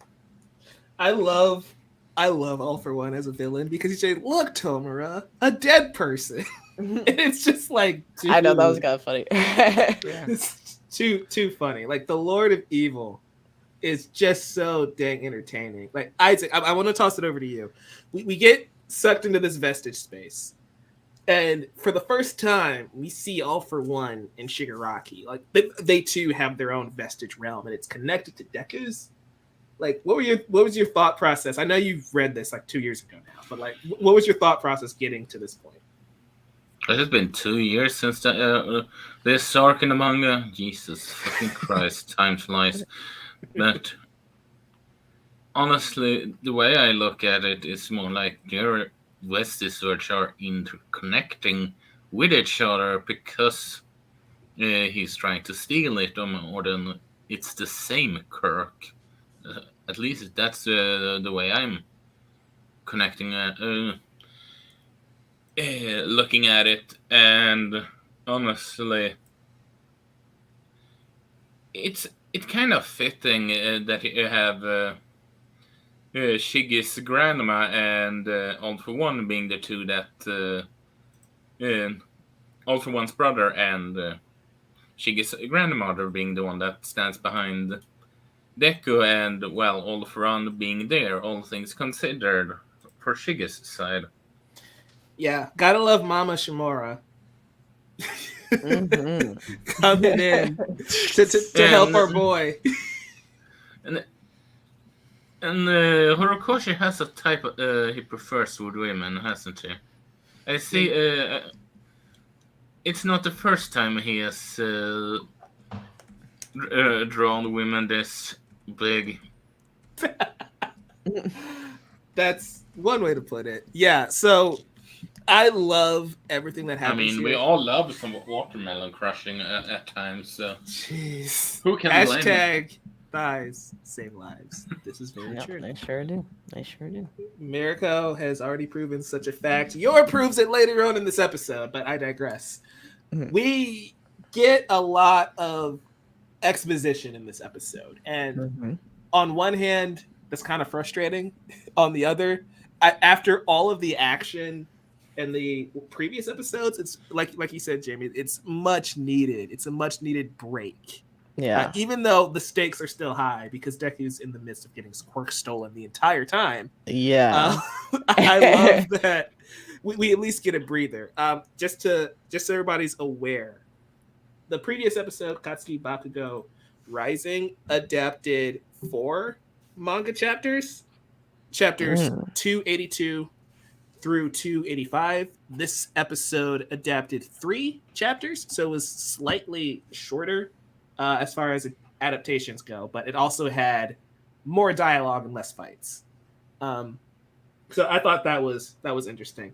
Brandon, I want your thoughts on the movie My Hero Academia Heroes Rising, because a similar situation happens that I think a lot of people missed from that movie. Jamie, I don't know if you saw it, but in that movie, Nine, the villain, tries to steal Deku's quirk, and he says, "Something's not letting me take it. He has more than one quirk." And with hindsight, we now realize that it was these two probably preventing that from happening. Which I think it's an awesome little nod there. Brandon, what are your thoughts on that aspect, like that callback coming from Heroes Rising? First of all, you just blew my mind because I haven't thought about it. I remember I remember thinking about that the first time, like, what? Too big? Too many? What? Like, I remember, and I think I already knew that he had more than one quirk at that point. But I remember when it happened in Heroes Rising, I think I wasn't the only one, like you mentioned, that was like, wait, what? Like, it was awesome. It was great. And also I like the idea of not only because I love the fact that happened, and the fact that it does happen again, because we do find out at the end of the visit to the Upside Down that because Plus-Ultra Shiggy is incomplete, he doesn't have enough strength to take it. Yeah. His body's not able to take it. And it also goes back to the comments that Izuku makes. I think he makes them 2 episodes ago, where he talks about how Plus-Ultra Shiggy's body is similar to him in the beginning. That he has too much power that his body cannot handle. So that's how. So I love the direct comparisons that they have between these two characters, because these two characters, of course, are the extension to the One for All and All for One mythos, kind of. It's also very Legend of Zelda for some reason. Right? Hey, you've never played a game. What are you talking about? But remember, how would you know? I told you, I know the lore. Literally the same villain. And Isaac kicked him out because he's never played The Legend of Zelda. That is okay. So the idea that you have the same villain or the same type of representation of the light and dark side coming back through millennia to generation, I like the depth of the story because I think the best stories are not only those that concentrate on developing the main character, but also positioning the main character in a way that he does have a significance in the world beyond just living his own story. Does that make sense? And it's not till this point, in my opinion, that Deku is now seen as a chosen generational hero, not just the kid that got his power from All Might. Does that make sense? Like, we never got that sense before. We got a little bit as we started noticing about the vestiges and stuff like that, but it's solidified here because you hear On For All say, "This is why we chose him. This is why we're gonna stand behind him." And it's like Izuku needed that, and now we can view Izuku as the hero that's needed, not just as the chosen one that All Might chose, because he decided to try and beat the goo monster. Which again, I'm not taking away from that moment. I will never. Again, I still cry there. It's just the whole, It's what All Might saw in Deku that day. They're just echoing that same sentiment. Correct. And that goes back to what Sir Night-Eye saw in Lemillion, right? He's like, he should have been the one to get that power because he's strong, he's this, and he's that. And it's like, yeah, but Deku's Steve Rogers, right? He may not be the biggest, he may not be the strongest, but he's the guy we need to have that power so he can lead us to victory. Did you just call Lemillion Bucky Barnes? I mean, more like that douche in the beginning of the first Avenger that's hitting on Peggy. But, Damn. Lemillion. Oh, is the douche that ends up getting saved by Steve while he's trapped in a Hydra prison? Yeah. That douche? Okay. So, for everybody to know, Lemillion is one of my favorite characters in this series. This is not a diss on him as a character. That's just the role he serves. He's the jobber for Deku, right? He comes in, he's awesome, he loses his power to prop up Deku. That's what happens to Lemillion. But my point is, the vestiges are just echoing why All Might chose Izuku over some of these other characters that we meet, because he does have that will of fire, right? That same will of fire that makes Shoto sprint after Bakugo and Deku. That same will of fire that Ida is using as he makes his way down here, even though he can't fly, and he knows the second he gets there, there is a high possibility he gets dusted because he can't fly. So it's like, yeah, that is why they chose Midoriya, and I think that's so great. But also, I love All For One as an antagonist saying, this kid is useless. And again, harkens back to what Deku actually means. Deku means useless, which is why Bakugo always called him Deku. And we still get that moment of, yeah, but Deku also means you can do it. And then he just slowly stands up, right, in the vestige world where he can't move. You can't talk. He can't talk. Mm-hmm. And he does the thing. And it's so great. This battle is going to start turning as we get further down the line. I don't know if anybody saw the preview for next week's episode, but don't watch it. I don't think I did, so I think I'm good. Good. I'm glad you didn't. Do not watch the preview for next week's episode. They just spoiled the whole dang thing. Oh, dang. Not ideal. Isaac, are you awake, sir? I'm never awake, so what's up? He's never awake. Okay. So I want to know your thoughts, views, and opinions, since I know you've been kind of busy, on everything that has transpired so far. We have one of your favorite characters, Aizawa, who gets his face just dug into, that was terrifying. We also had one of Horikoshi's best horror manga panels adapted in these episodes, where we have like Shigaraki's face cracked open and you see All For One smile on the inside. I want your thoughts on this as an anime adaptation, Isaac, because there's been a lot of discourse about how Bones has adapted these last couple episodes. Oh, I no. mean, yeah, it's sort of like, how should I put it? Do I think it is as bad as some argue that it is in animation? Fuck no. I've seen Seven Deadly Sin. I've seen the original release of Dragon Ball Super Battle of the Gods, the first fight against Beerus, fight with Goku versus Beerus, and well, the fight scene between Pain and Naruto isn't that well animated at certain points either. Hey, that's a stylistic choice, not a bad animation choice. Yeah. Keep telling It actually yourself is. that. I have to agree with Mike. It's out there, but it's a choice. Yeah, right. But I digress. But if you look at it from the perspective of going back to, I watched Mob Psych 100, or let us say the Bleach, the last 2 episodes, that we had some insane moments in an entire next to an entire episodes. I can see where people are coming up when these scenes in particular, that is big fight scenes with him against Shigaraki, especially the personal with Deku and Shigi, lacks a bit of oomph, so to speak.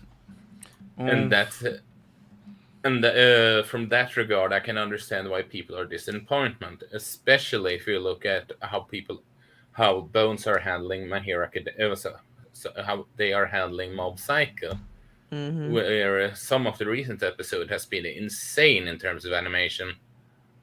So yeah, I guess I'm of the mindset of I don't care. I want to toss it over to you, Brandon, in a second, but I just want to show the folks who are watching the YouTube podcast feed, just bear with the descriptions. Like one of the biggest things that have been trending, if you search My Hero Academia for the last couple weeks, is this shot of Tomura Shigaraki, and it's a heavily censored shot in the manga. His jaw is actually like almost torn off, and so that's a thing. This is what it looks like. This is a colored version. This is what it looks like. Oh wow. Yeah, it's a drastic change. But it's also it's not even a full second. It's like 1 frame from the anime. So I really don't care, because in the grand scheme of the episode, I didn't even notice. That's the thing for me, and totally not Mark, who's also on YouTube and reviews manga and anime and stuff. You know, I mean, the dude that Toei tried to take down. Yeah, which thankfully they weren't able to do it.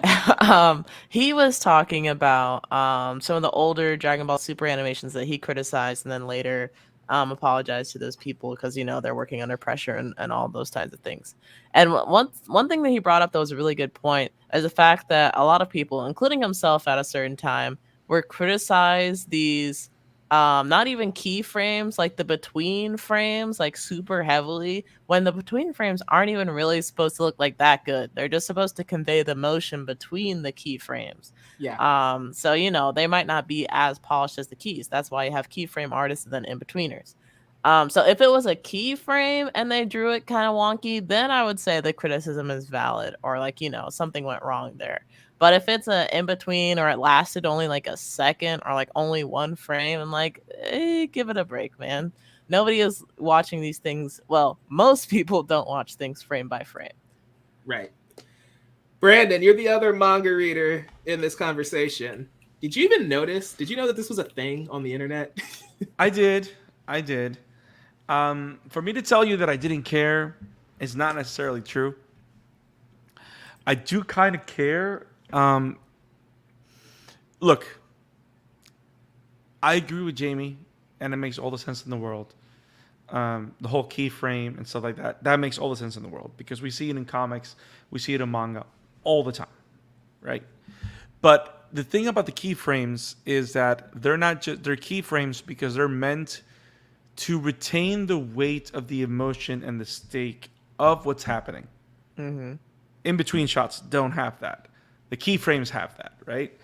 And it goes back to that one keyframe where Deku pulls Shigi with black, what is it? Black Whip. Black Whip, and then does a kick smash, and it looks like a very powerful, decent explosion in the manga, but it kind of looks bland on the anime. Because that's one of the biggest moments. Because first of all, it's the first encounter, that's a big hit, and two, it's him delivering one of his first matches to the big villain. Mm-hmm. That should have. Do I agree with the idea that maybe it would have been nice to see it with more care? Yes. But at the end of the day, the most important thing is the story, and they're delivering. So to me, it's like one of those things that I forgive, and they have reason because the key moments and the key story beats, they're all there. They're not ignoring them. There's one particular beat that Mike knows. I was very angry, and I texted him about it, and he reminded me, "No, Brandon, it should happen soon." And I'm like, "Okay."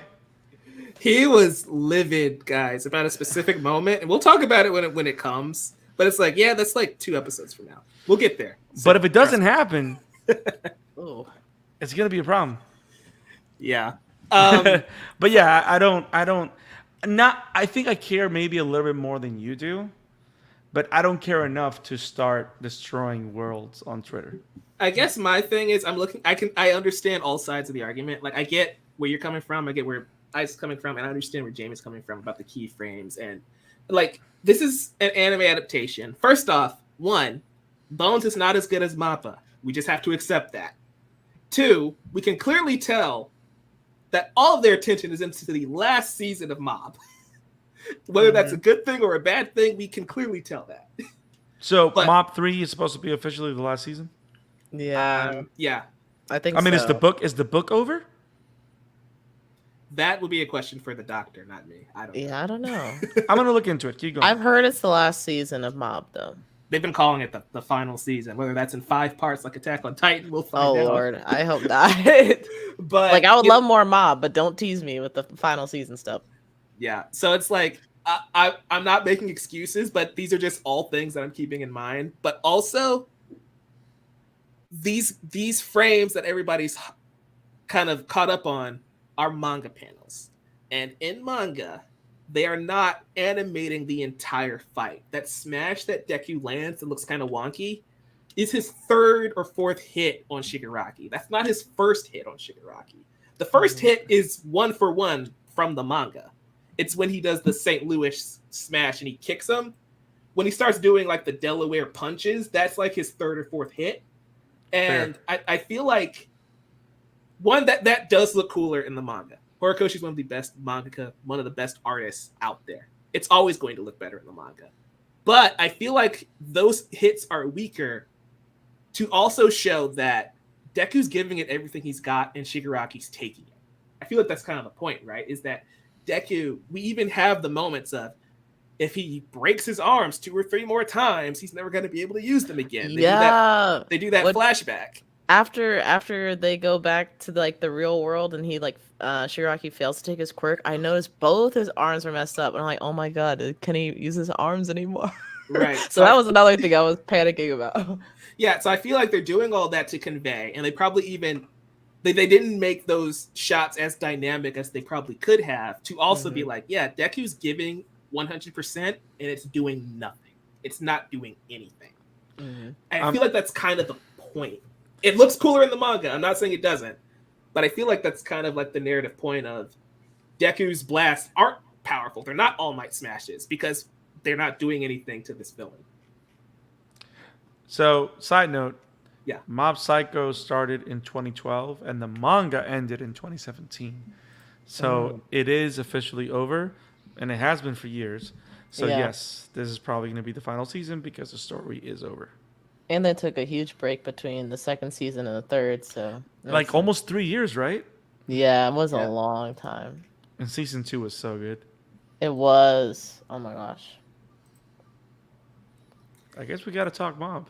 Keep going, Mike. Keep going. Please, I would love that. Yeah, so we got to maybe we could just make mob a topic of the show one of these days, just so we can kind of do an update, check in on the final season of Mob. That'd be But yeah, so this shot here for the folks listening is Deku landing the first hit on Shigaraki. I thought they did pretty well. It's the subsequent punches that weren't ideal, but you know, I take it and leave it.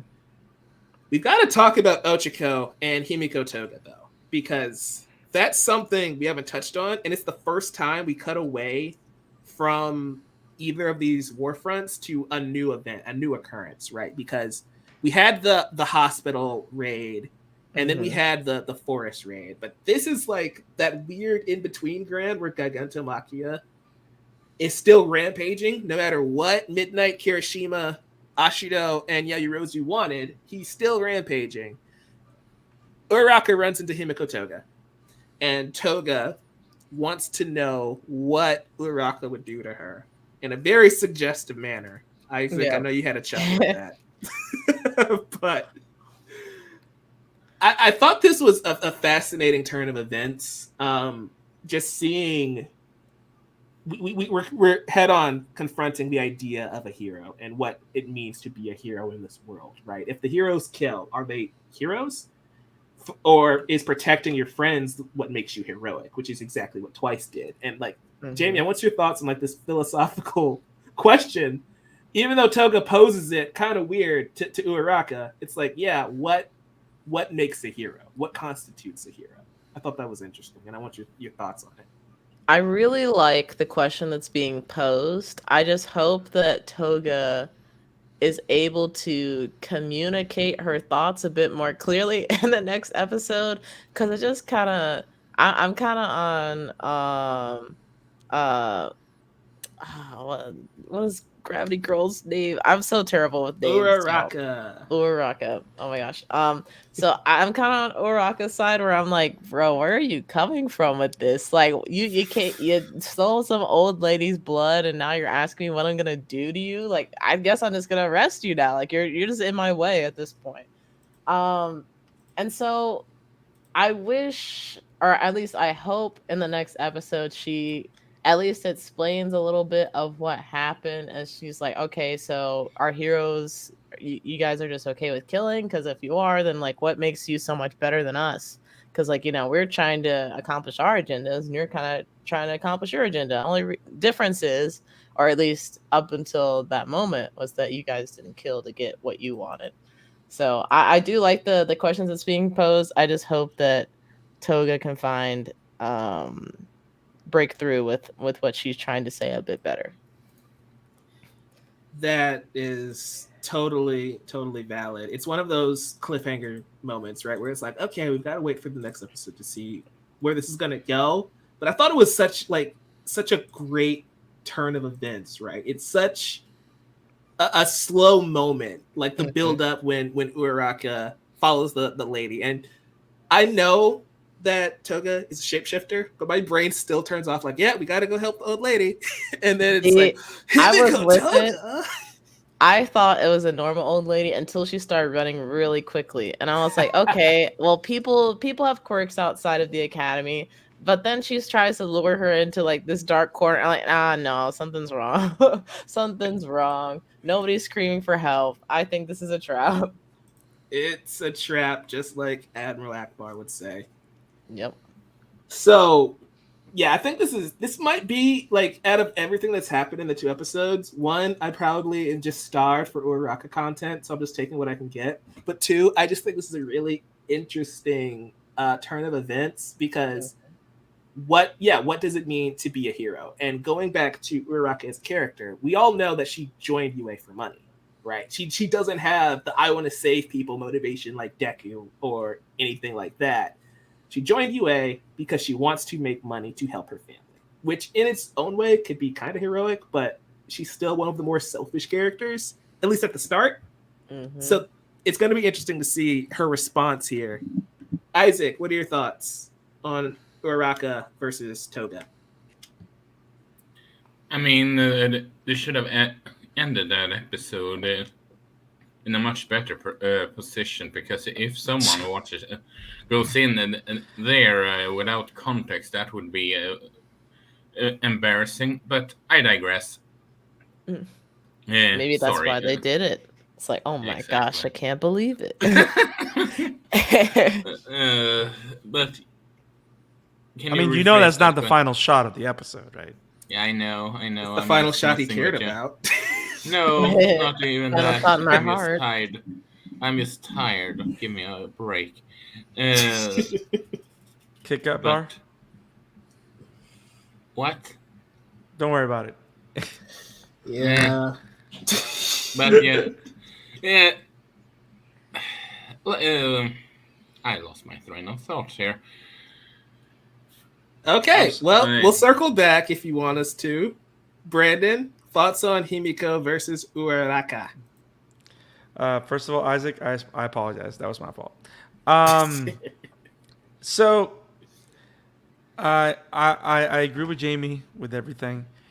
What I kind of find interesting of the way the argument is presented is because it's being presented through Uraraka, and because it's being presented through Uraraka, not through Uraraka, it's being presented through Toga, and because it's being presented through Toga, I think that the lack of depth or explanation is part of the point, because Himiko Toga is kind of like the Joker, kind of. She's that kind of twisted reality, sane person that's still insane. Like, she's sane within her own world that's messed up, where everything that she knows and feels that it's good and warm are actually deadly and horrible stuff. You know what I mean? Especially the fact that she just killed this woman so she can make a point. You know what I mean? So she can use her because she needed to make a point and ask a question. So I like the fact that the even people as demented and terrible as Himiko Toga, or at least how most people will see her, can still ask herself these questions that are valid in the world that they live in. So I like the fact that it's done from that angle. So like, even if we don't get a more deepened response, I still feel it's a deep conversation to have, because not only do you have two people from each side of the argument, but you have two very particular people from each side of the argument. Mm-hmm. You have someone that's is like the most normal person that would ever exist, because someone that looked at hero society or being a hero as a job. And then you have this other person that finds hero society to be crazy, but they're also crazy, and she's still trying to make sense of it in her own way, because you and I both know, even if Ochako gives Toga the most deep response, she's still gonna see it from her worldview. Mm-hmm. It's never gonna be in the same worldview as Ochako-san. So yeah, Uravity is in a tight position here. Wow.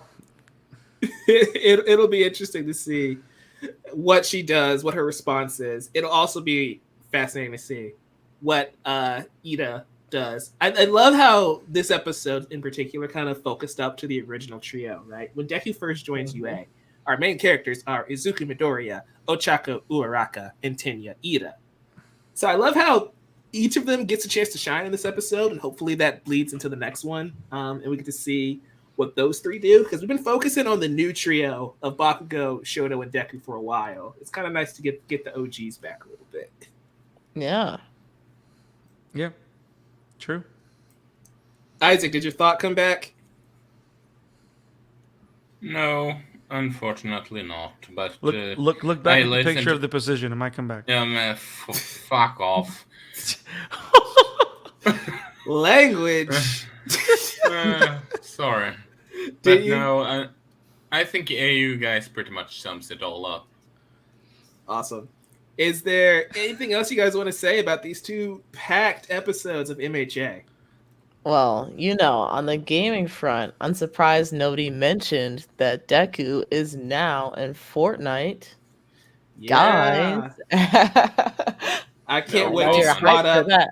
I can't wait to squat up with Naruto and Son Goku and snipe John Wick.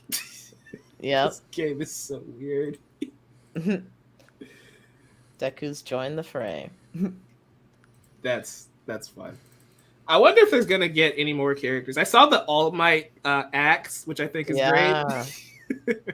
That would be fun. That would be cool. I would like that.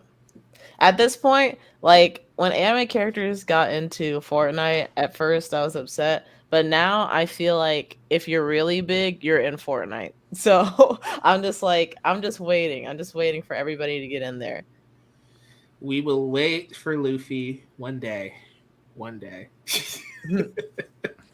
He'll break Hey. the game though. I don't Hey, know. hey, the only way that Luffy's included into Fortnite is whenever Fortnite becomes peak gaming. Get it? Peak Yeah. fiction. Yeah, we get it.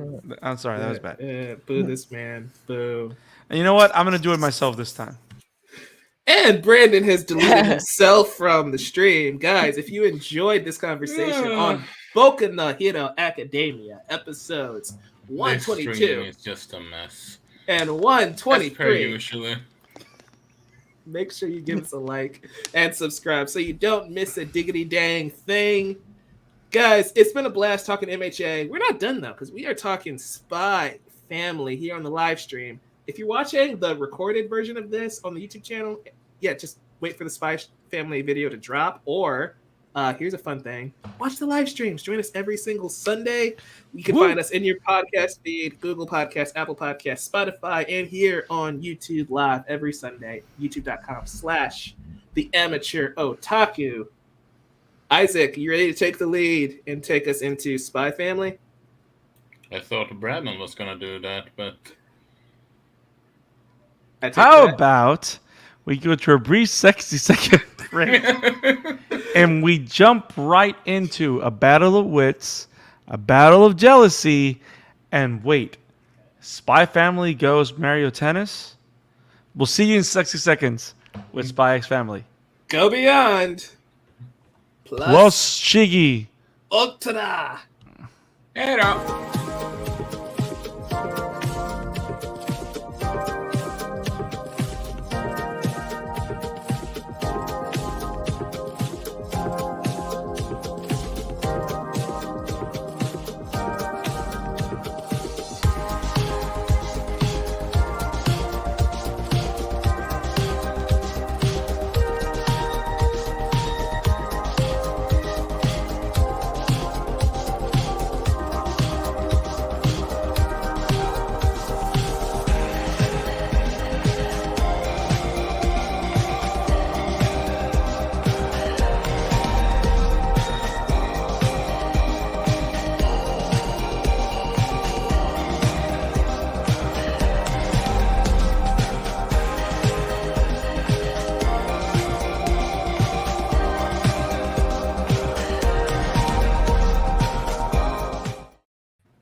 Ladies and gentlemen, good morning, good afternoon, and good night, and welcome back to the Amateur Otaku live stream.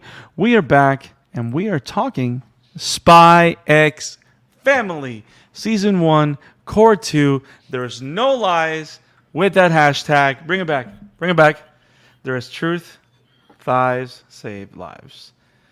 And we have another set of welcome back, guys. If you love what we do here at the Amateur Otaku podcast and live stream, make sure you click on the like button, subscribe, click on the bell icon so you don't miss any videos, any coverage of the Amateur Otaku podcast. We do live streams every single Sunday. If you miss the live streams, don't worry. We have awesome episodes throughout the week. And if you want to listen to us on the go, you can check out every live stream on Monday in Apple Podcasts, Spotify, Google Podcasts, wherever podcasts are found. Spotify, you'll find it. So, guys, we've been talking about Spy X Family for a long time now because it's been one of the most refreshing shows to come out of the summer season. And the summer season was a pretty quiet season this year, right? It wasn't like, it didn't have like a huge, crazy amount of stuff happening. And Spy Family... My dress-up darling carried. It carried, okay? What? It carried the summer and spring season. That's all I'm saying. Like, you know, You're not wrong. You are not wrong. It was amazing. It was beautiful. It was funny. It was great. And now we're back with episode 21, Nightfall / First Fit of Jealousy, and Mario Tennis Spy X Family Edition, or episode 22, the Underground Tennis Tournament, the Campbelldon, which sounds horrible. But that is a long time. I haven't seen a title that long since High School Musical, the musical, the series. Oh my gosh. Don't remind me of that show. are we talking about good things? Because apparently this turned sour very quickly. I mean, that you're just cooked? No. Okay, so guys, we are back with Spike's Family. So guys, let's just jump right in. It's hard for me to say let's pick up where we left off because the last couple of episodes have actually been particularly fillerish, at least in their nature, not because they're fillers, because they do have pretty much underlines of what the main goal of these characters are, or at least Loid or the family's goals, right? Even though they're very Anya-centric episodes more than anything. But I want to get my concern out of the way because there's a lot of good stuff on these episodes. So I wanted to discuss about my main concern and then we can just focus on what we love. And I wasn't here the last time we talked Spy X Family.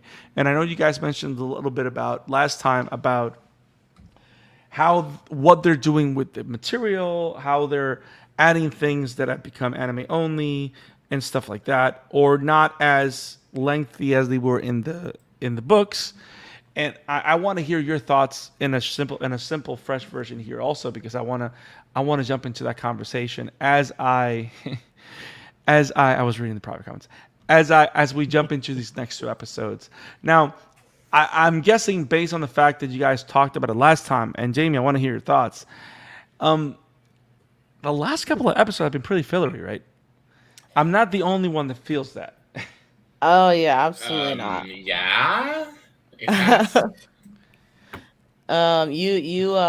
We talked about this a little bit last time I was on the show, but they've definitely been feeling and when I say fillery, I don't mean like filler as in like bad, boring to watch, but it's like definitely not following the path of the main story. Like I don't feel like we're progressing the main story in any way or getting any closer to Lloyd's goal of like, you know, stopping the crisis between the Westalis and Eastalis, I think it is.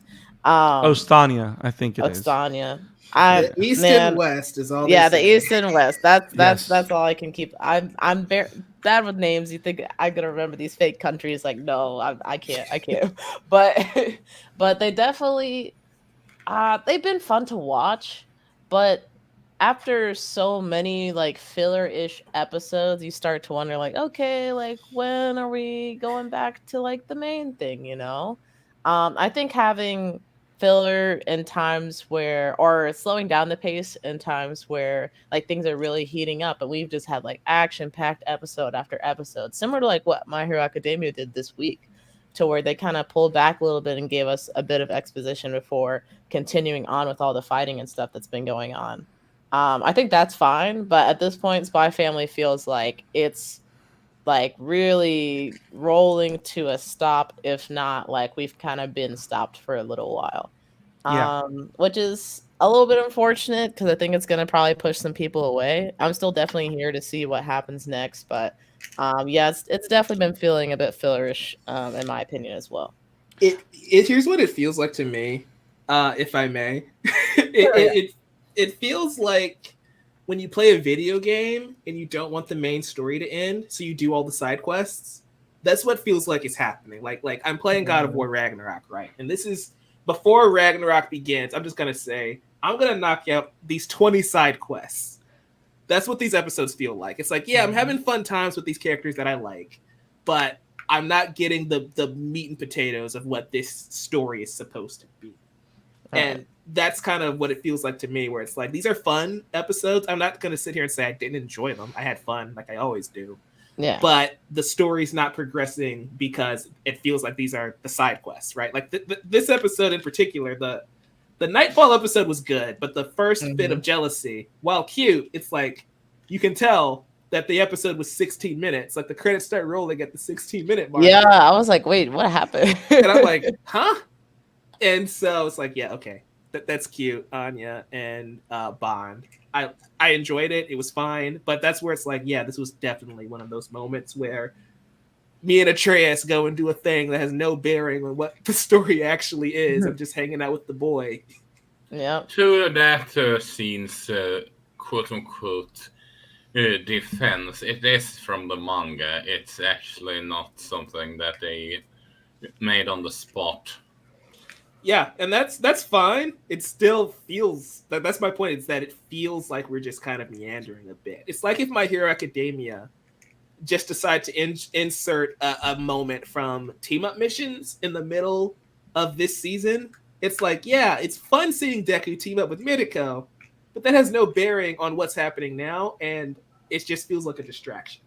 Yeah, I think like a better way to have gone about this, if they did want to show all of these moments, and that's why they're kind of like holding back on some of like the main story, is like similar to how like I think Demon Slayer and Bleach does it, where like at the end of the episode you'll see like a little clip of like the characters doing something goofy or something that's like not really related to the story, but you still get to see like what the other characters are doing in the meantime. I think that probably would have been a better way to like adapt the things that they're doing now, just because it like putting these scenarios into what we think is like the prime time of like, you know, our 22 23 minutes of an episode. It's especially at this point where they've done it multiple times, it just feels like we're getting nowhere.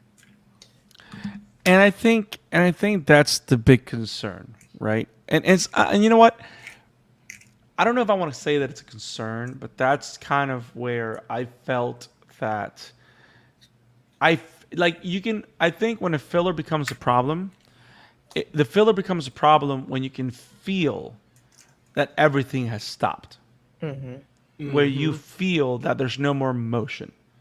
And it really does feel that there's no more motion. Like we stop having any kind of motion by the time Bond joined the family. Yeah. Which was what, maybe 3 episodes ago? Maybe. That's at the top of this core. That's the sad part. Yeah, I think right. Like certain episodes now, and to Isaac's defense, like he said, a lot of these short stories are part of the manga, which is great. We're not telling you not to do it, right? And we did have some episodes in the first core that were vignettes, right? Like there was 2 built-in episodes in one, right? Like we it's not that we haven't seen it before, and it's okay to do it. Now, on one side, part of me wants to go, good for you, Cloverworks. Good for you for deciding to change the format mid-core because you want to tell different kinds of stories, including these characters. It's like literally Spy Family meets the Funny Papers. The Funny Papers. Yeah. You know what I mean? That's literally what's happening. To me, it almost feels like we've had a genre change from like comedy action to more like slice of life, which I love slice of life anime, but like we started with comedy action, so I was expecting more comedy action. Right. And it's like there's a way of doing it where you can just flow. Now, I wonder if we would have felt the same if they would have made the decision to go Demon Slayer, where they would make episodes of different length and they would control it that way for themselves. I think this is one of those shows that one of the things that it's affecting it is having to stick to a 23-minute runtime. Because a lot of these chapters, a lot of these episodes have to be created out of 3 to 4 chapter chunks. And all these 3 to 4 chapters have nothing to do with each other. Yeah, that's where I guess I would need Isaac to kind of confirm some of that. Is that while some of these are manga canon, are they usually like thrown together this like the Nightfall chapter? I assume that may have been like 2 or 3 chapters in the manga. Was it immediately followed up by First Fit of Jealousy, or was that like chapter like 2.5 type of deal, where it's like a half chapter that's just kind of thrown in there. The one thing when you get introduced to Fiona is chapter 30 altogether, with the whole jealousy act between the dog and Anja is just a 30.5, just a small short chapter that's in that goes next into So next into chapter 31 to 32, which the next episode is covering. Gotcha. It's sort of like a in between stuff. Yeah, so when a manga usually does the 0.5s, they are canon. I'm not saying that they're not canon, but they are like those OVA type of situations, right? Where if the season just went as is without it, they could have made this an OVA during the downtime until they get to season 2.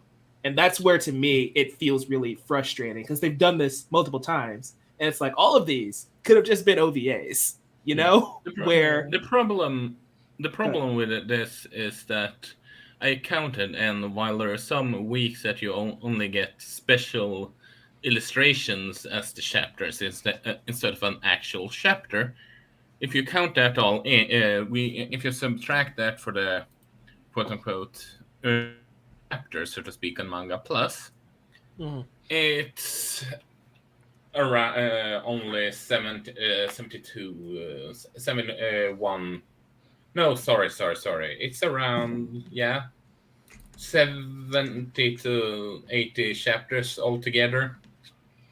And you just said we adapted chapter 30, right? 30 for the first chapter, for the first episode, and 32 for this episode. Gotcha. And it's a bit of chapter 33, although not all that old. Okay, I think it was just a panel or two from chapter 33, if I'm not mistaking it. So, yeah, we talked about this last time and talking about it a little bit this time too. It's just kind of frustrating. But I also want to be clear and just reiterate, I'm enjoying everything we're getting. It's just poorly paced, if that makes sense, for how they're going about it. The biggest, this show, manga's strongest, the strongest point and the biggest weakness at the same time of this manga is the fact that it is structured as a measure of it's a weekly spy show. It's they have following a trend altogether, like like a normal show, but you can sort of like start with episode 1, but then you later continue on with episode, let's say, 4. You can easily do that, and it's episodic, like Batman the Animated Series. Yeah, exactly. And which is why they are able to do as these kind of episodic episodes with as a filler part, because it's not it's in some you can kind of say that they don't really break canon kind of deal.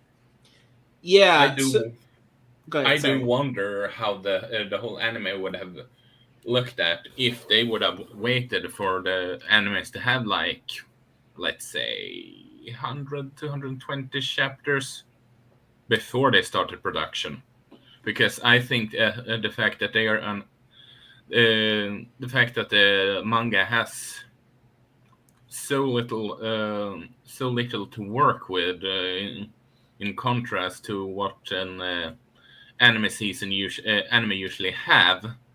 I wonder if that slows.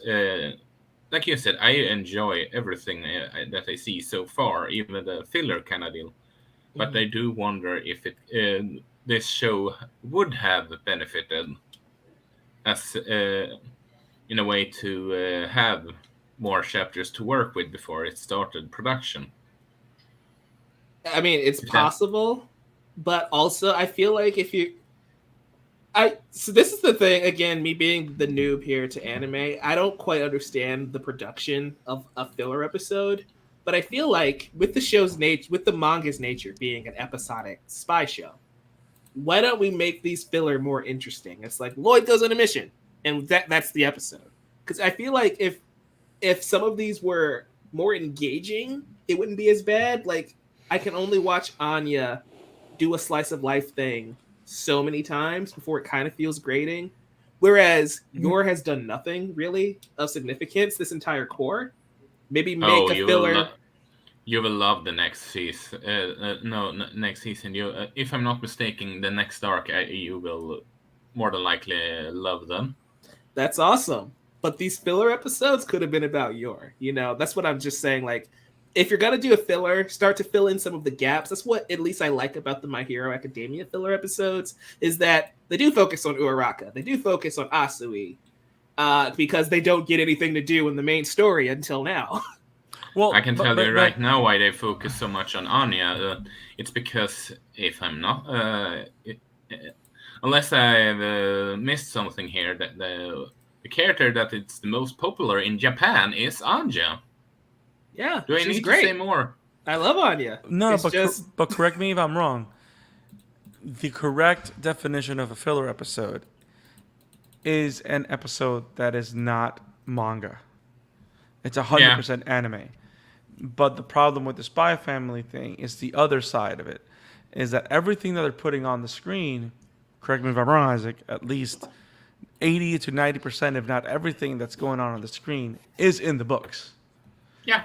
So it's not really a filler. So the question is this: for the medium, should it have been cut for the sake of proper pacing and reintroduced later on? Yeah, I mean, I the reason I put them in the filler category is because, like Isaac was saying, they're cuttable. They're half chapters, so they don't, they can be placed anywhere in the timeline almost. And so, yeah, for pacing wise, they really don't belong there. They're just fun extra bits for the readers to check out, but they're not necessary, which is, again, the definition of a filler.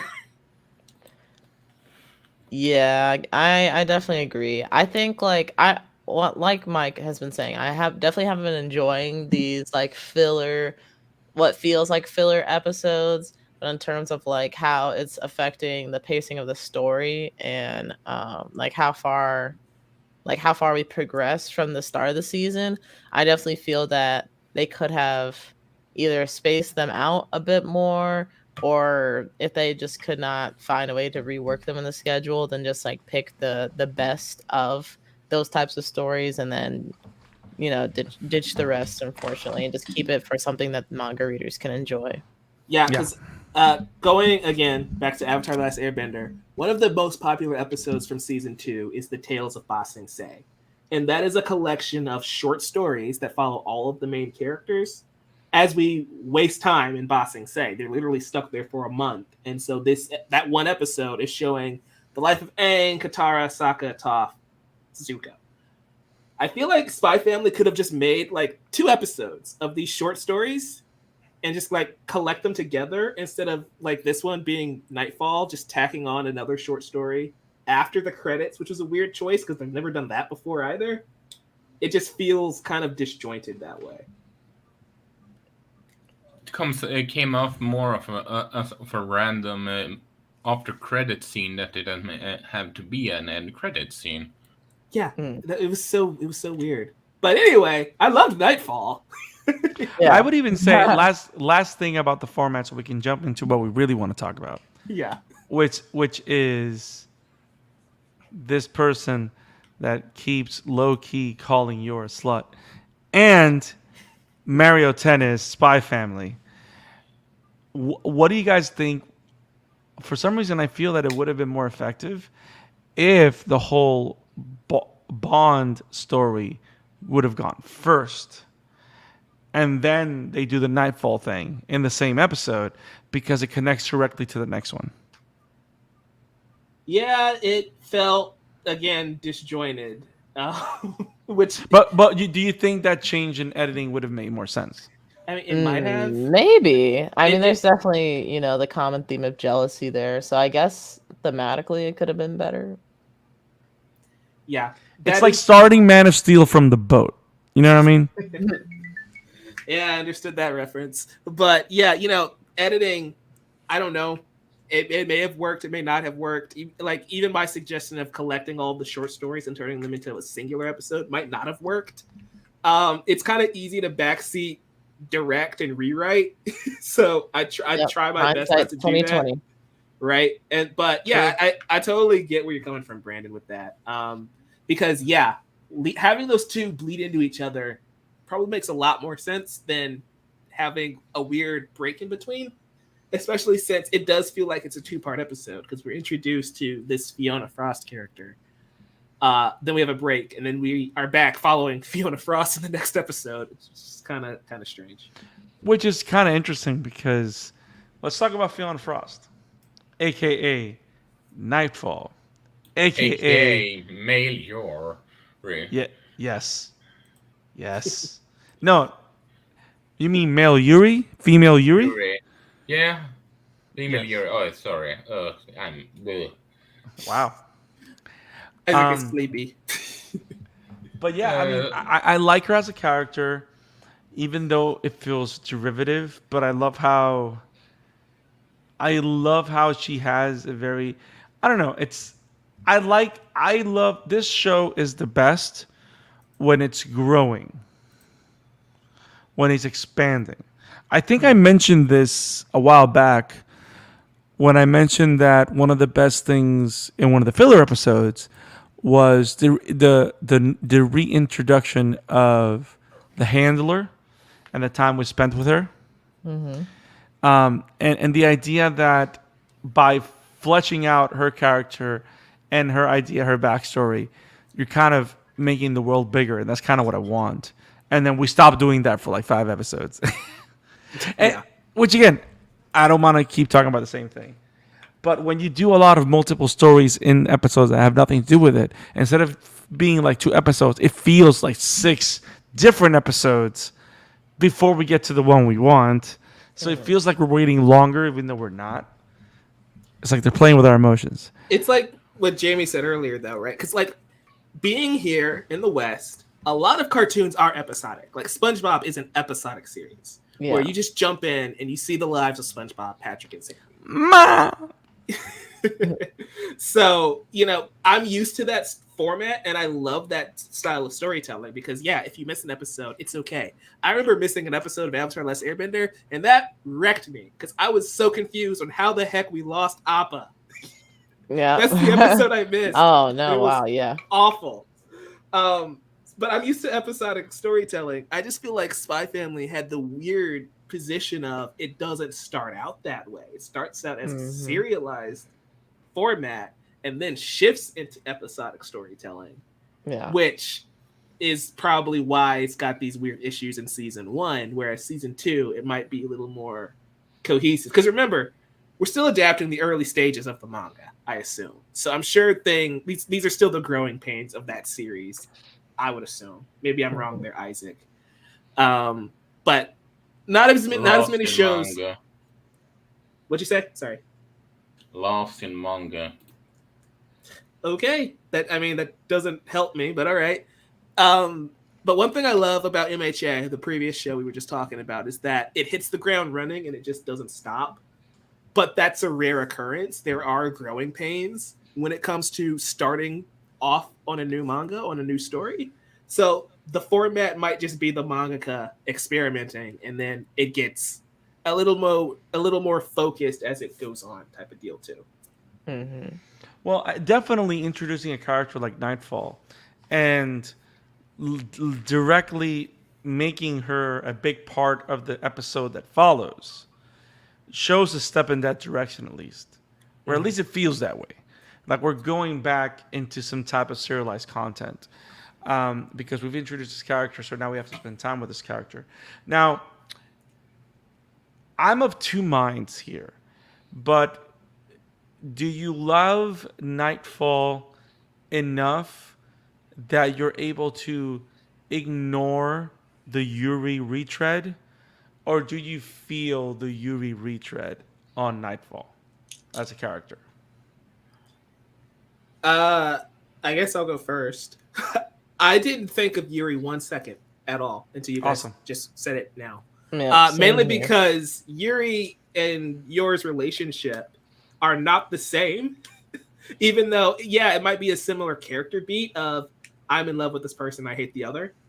But yeah, since this is a romantic relationship and the other one is a sibling relationship, it just didn't. Those two. Are you never sure that's a sibling?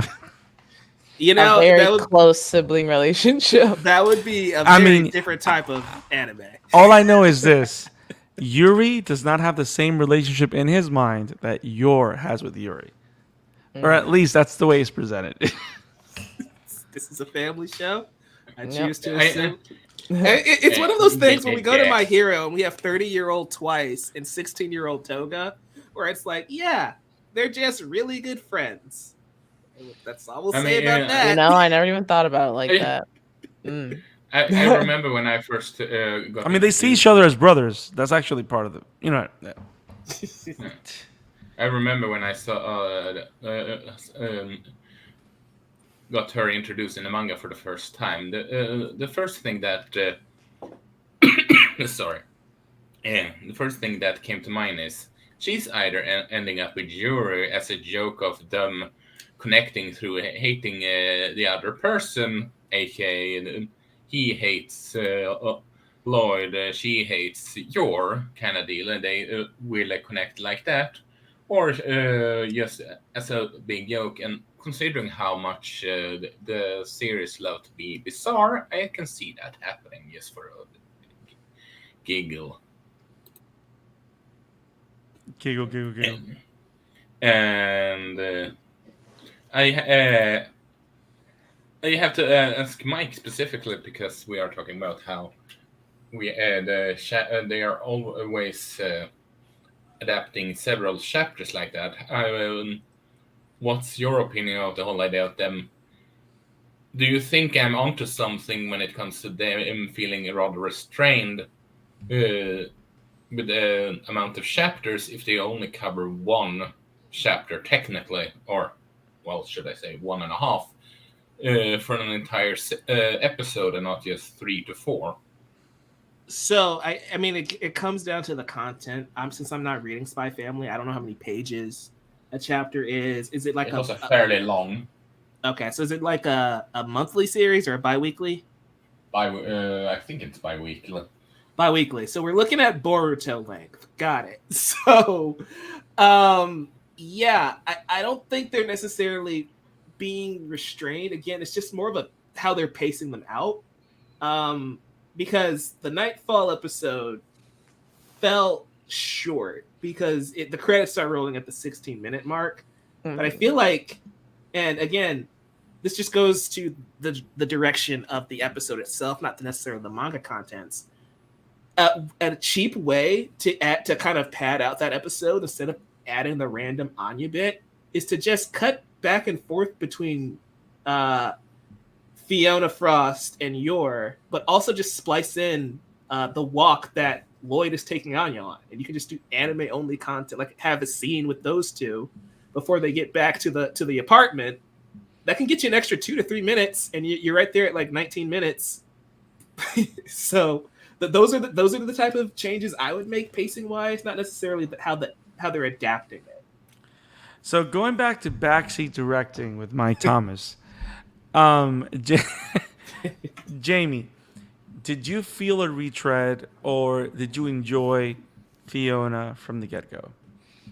Like Mike, I didn't think of Yuri at any point watching NightFall. So I think she's different enough to be interesting to me. I really like her, and I think it's, I wasn't expecting her to be like head over heels for Loid upon her first introduction. I thought it was more of a, like, I don't know, really close teacher student kind of relationship, I guess, until she full on is like Suki, and I'm like, okay, I see what's going on here. So yeah, I don't know, I like her character. I think she's interesting, and I especially enjoyed the following episode, like the underground Mario Tennis episode, where we get to see just like how much she likes Loid into play, and also like how they play off of each other. So Yeah. I think she works as kind of like a character that I guess somewhat mirrors Yuri, but isn't exactly the same. And I think that's where I stand. Like it's one of those. She's one of those characters, and I think it has to do with also with the fact that I haven't 100% enjoyed the previous episodes. You know Mhm. how when you start like losing a little bit of interest, you start looking for everything that looks interesting, but then you overthink it anyway to make sure that you're not going down another rabbit hole or boredom. Mhm. So like That is a I very specific Brandon type of problem. yes, that's me.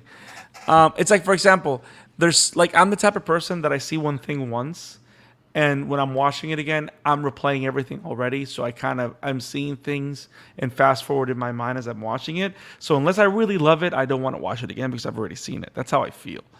And now I did love Fiona Frost. I did love her as Nightfall. I like her as a new character. I think when I walk away from the show is when I start seeing the parallels. But I like her enough to enjoy the time that I spend with the character. Does that make sense? Mhm. Yeah. Yeah, I But guess for me, the difference between her and Yuri, right, is that Yuri's hatred of Loid has no bearing on the story. It's just kind of a funny character beat. Like, Mhm. I don't feel like Yuri ever poses a threat to Loid, whereas Fiona very much can just replace Yor, right? Because Yeah. of the if the mission requires it. well, remember, but then again, you have the other side of the equation. It's not a problem for Yuri until he figures out that he's a spy for the other side. Yeah, but I'm saying like Yuri doesn't feel like he's smart enough to get there just yet, Right. without some help. Fair enough. Fair enough. Whereas, and that's why I feel like I don't feel a parallel between those two. Like until you guys mentioned it, I can kind of see it, but Yuri's kind of an idiot, and Fiona's very much not. She's just a big Lloyd simp. Yeah. So Yes. there's enough differences to where it didn't even cross my mind. Now, focusing on the good things. Mario Tennis was awesome. Is awesome. Yes. And I love the fact that we finally have two spies being spies with each other. Yeah, Like Mhm. it's the first time we've seen it. Like we've seen soldiers work together with Twilight, but we haven't seen two spies being spies with each other working together. Like that whole scene to me, I mean the whole tennis thing was a great episode throughout. But in the Nightfall episode, the whole thing of them talking in secret while actually talking, Mhm. that was that so was frustrating. This is why I watch dubs. that I was could that, not keep up. that was awesome. But then the other side, when whatever's happening in the room to drug them is happening, and they're talking Morse code with their feet and their hands. Those little touches like that is like, mwah. I like this. I like this. I need more. Oh, and by the way, I I didn't. I wasn't in the previous episode, but I gotta say this. This is from 2 episodes ago, so I'm sorry, but I just thought about it. That moment where Anya talks to Yor to probably going to her place of work, and Yor goes on this murder spree in her mind, Mhm. and Anya goes, "I think I'm gonna go to Dad's job." So, but yeah, the episode was great with Nightfall and tennis, and I love how there were superpowers. Yeah, tennis Yeah. is one of my favorite sports, so I had a blast with that episode. My only complaint is that I wanted them to go full sports anime and just like make it an episode of Haikyuu. Honestly, that's kind of how I felt at the beginning. I'm like, oh, okay, this is hype. Yeah, but it's okay. This is Spy Family, so they didn't go that far, but Yep. it was still fun. Isaac, what were your thoughts?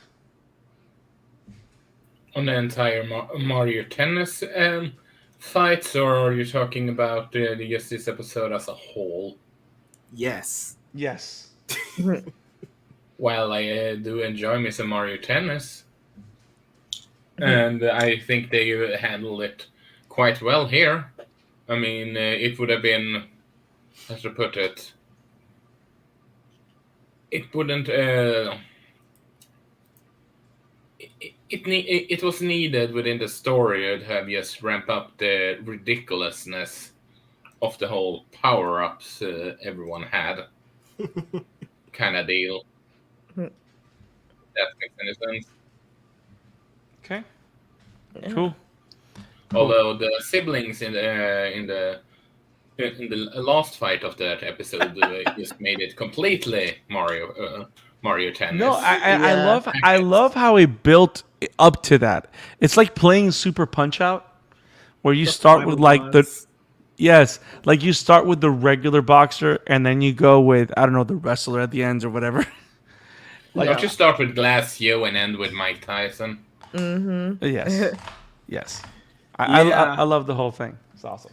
I love episode 22 because this is the first time in like 5 episodes where we're not doing the 2-part bit, and so it just felt like a more fleshed out story, right? I love how we went back to. This is why we hate the other ones. This one, No, but I'm like the stakes were much higher. Like the pace Of course. was Yeah, much no, more I on agree. point. I agree. It's not trying to retread that because I really No. did love these 2 episodes. Yeah. Nightfall as a character, I think is fascinating. One, I thought Loid was going to get his back broken that episode because I'm a Batman nerd. When I see Nightfall, I only think of one thing. But It didn't have the K at the beginning. this is true. That is Nightfall. Totally different. That's my mistake. But yeah, I think she plays as a fascinating foil for Yor, which has been my complaint of the entire story thus far. This only season 1 of the premise is the spy and the assassin, and we don't see the assassin do anything for like the last 15 episodes. Yeah. So like I'm hoping that we get something from Yor, and according to Isak, I should be happy with whatever comes next season. But it's like I love everything we do with Anya. I love everything we do with Loid. I need to see Yor have something aside from learning how to cook. So I think Fiona makes up as a fun foil for her. You know, we get a small glimpse in this episode where she thinks about killing Fiona. So I don't know. Maybe that thought will grow stronger. Yeah. The Emperor will whisper, "Do it." To finally commit. I don't know why, but I love how you mentioned the whole thing about we don't want the best story of Yor to be just seeing her cook, but I find it interesting how that was one of the best episodes of the entire season. So if we love that, imagine when we actually get great Yor stories. Yes. That's what I'm here for. I love Yeah. that's the thing. I love all of these characters so much. And again, harping, I love everything we've gotten so far, even though pacing wise it's kind of wonky. I think that's just a testament to how strong the show is, though, is that we want to see more of them in more interesting scenarios, if that makes sense. Mm-hmm.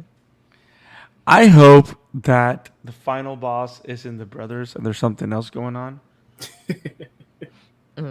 Because I can't have this end in a 2-parter next chapter. Now, that being said, I do want to talk about this. Best joke of this episode. Is it the best? Do we have a favorite moment of the previous episode? Do we have a favorite moment of this episode? I know for me, my favorite moment of episode 21 was honestly the fit of jealousy part. Even though I know we were critiquing like having the smaller bite-sized like 2-part or 2 episodes within an episode thing, but that was honestly my favorite just because of the faces that Anya made, and then like Bond's response is just like, "Oh no," Yes. like I messed up. Yes. And Bond being jealous of the penguin was also pretty funny to me. As far as my favorite part of episode 22, I would just say when Loid is like, I've been dabbling in tennis, and in my head I'm thinking, okay, either he's just gonna be okay at tennis and he'll really have to outsmart his opponent, or he's just gonna be so like godly amazing at it. And then he hits the tennis ball. I'm like, okay, we're watching Haiku now. All right, let's go. So I'm just glad Becky wasn't watching this game. Oh man, I'm sure Becky would have a. She's like, I'm gonna get all on him, whoever that is. I have to unfortunately correct myself. The arc I'm thinking of is about 10 chapters in, so it is a risk that it could be in season 2. I do apologize, but there is something that is pretty good after this. Okay, nice. The I'll be power there. the power of hope. Hmm. Mike, favorite moments from episode 21 and 22. Ooh, favorite episode from 21.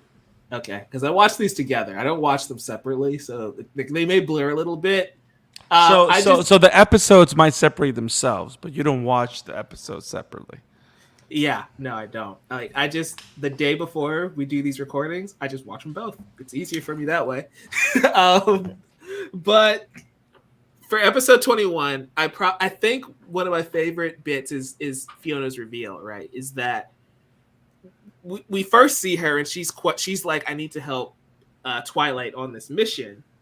And then we get like the reveal that she's like madly in love with him. I just think is so funny because I did not expect that. And the entire episode, she's just stone cold. Like that's more of a character beat, not necessarily a moment. But I just think that's so funny how inside she's a mess, but she just doesn't show it. No, and she does like the whole high pitch squeals and everything. It's it's so funny. It's so great. That's why I think she's such a fun addition to this cast. And yeah, I do like first fit of jealousy. Like Anya's watching her spy show, her cartoon, and the penguin dies. Like, what is she watching? Yeah. It's like, yeah, that's kind of funny. Like, I didn't expect it to be Bond tears the toy up, which is cute. Again, I know we were kind of hard on it. It's still a cute short. I still like it. The Mario Tennis episode, I just, again, me being the tennis fan that I am, I just love actually watching the matches and like the brother and sisters high tech rackets.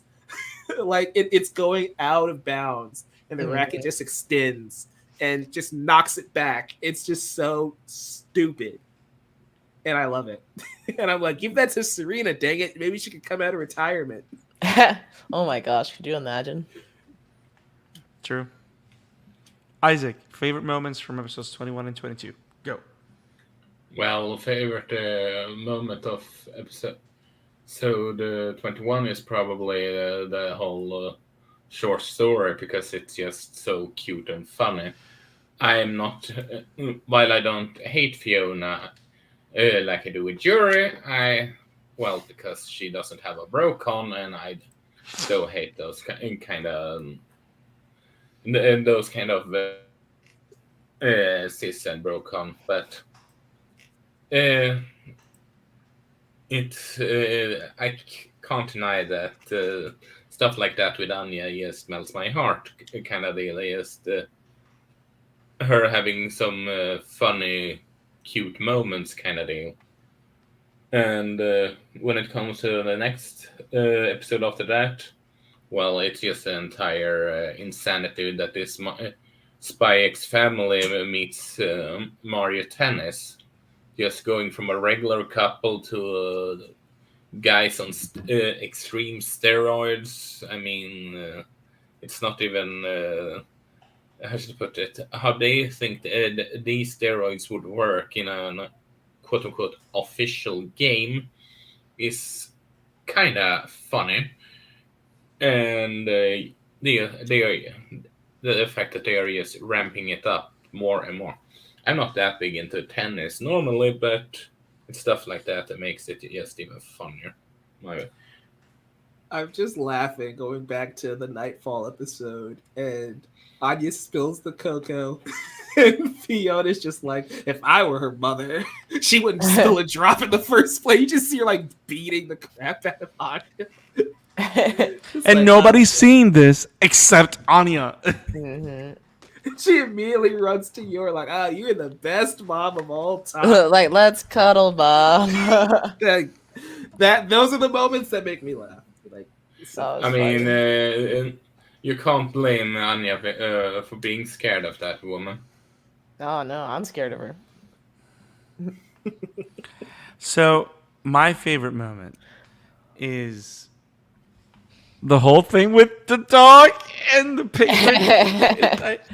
Like the fact I still find it hilarious that Anya calls all her dolls and things agents, and Loid just doesn't get it. Like he thinks that it's all because of Bondo Man, and it's really because she knows that he's a spy.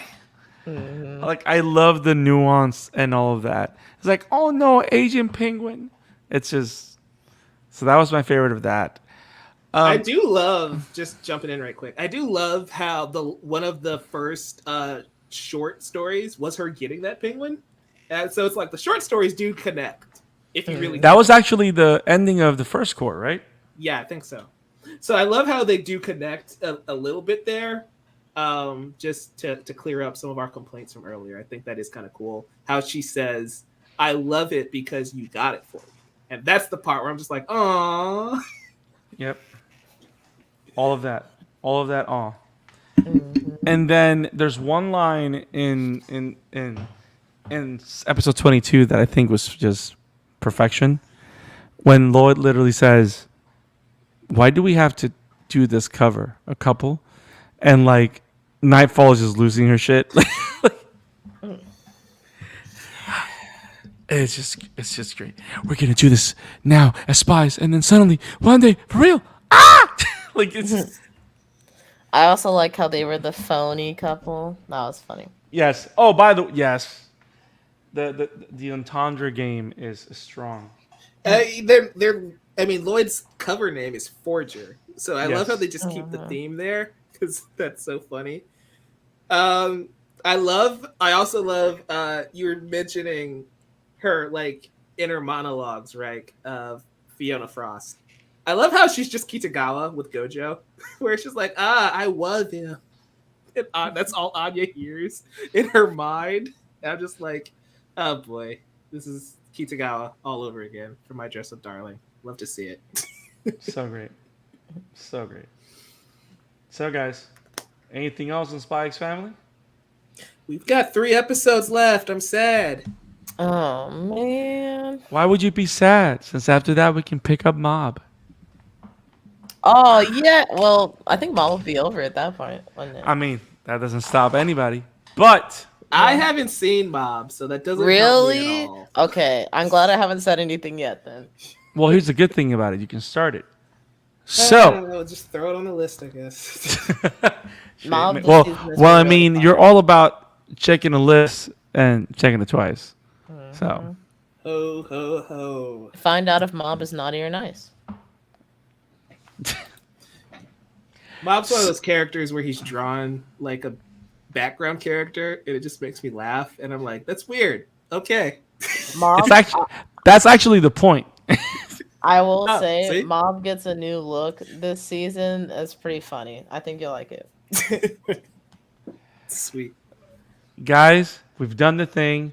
We have talked Spy X Family episodes 21 and 22. We can't wait to see this topic come back in 2 weeks where we pick up where we left off. We love covering anime and having conversations with you guys of My Hero Academia, Spy X Family, Chainsaw Man, Bleach, Ghibli movies, everything anime and manga. We love covering with you guys every single week. If you do not want to miss any episodes, any chapters, any coverage, make sure you click on the like button, hit the subscribe button so you don't miss any episodes on it, and make sure you click on the bell icon so you can get every single coverage that we do every single week. Also, go to our podcast channel, Spotify, Apple Podcasts, Google Podcasts, wherever podcasts are found. If you love what we do and love listening to us on the go, give us a 5-star review. If you give us a 5-star review, it puts us on the top of the list, and more people can find it. This community can grow, and we can keep talking awesome anime every single week. It was awesome, guys. Thank you, Jamie, for joining us. You're part of the crew now. It's a thing. If people wanted to find you, where can they find you?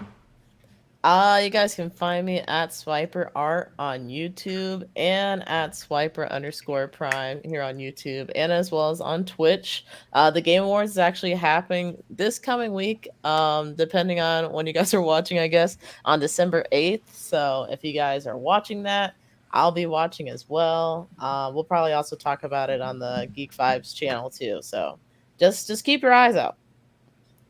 Nice. Oh yeah. Isaac, where can people find you, man? Written work, Webm Entertainment, social media, Emblemaniac. Mike Thomas. You can find me watching Chainsaw Man on youtube.com/novice-cinephile. Episode 4 goes up on Monday, so that's a thing if you want to check that out. I'm trying to catch up as fast as possible, trying to edit these as fast as possible so we're caught up before the season ends. Yeah, you can also find me at Geek Vibes Nation. We're doing the Game Awards this week, like Jamie said. You can also find me on the Geek Vibes Twitch channel. In a couple of weeks, I'm going to start The Last of Us Part 1 as we prepare to cover The Last of Us in full. Over on the Chatter After, we're going to start covering that every single week when it comes out next year. So go to youtube.com/@thechatterafter so you won't miss a thing over there. And yeah, social media, Novice Cinephile, everywhere. And you can find me at the Scarlet Fan 52 on Twitter. And you can find the pod at the Amateur Otaku. We will see you next time, guys. Have it awesome. Stay awesome. Keep watching anime. Peace. See ya. Adios.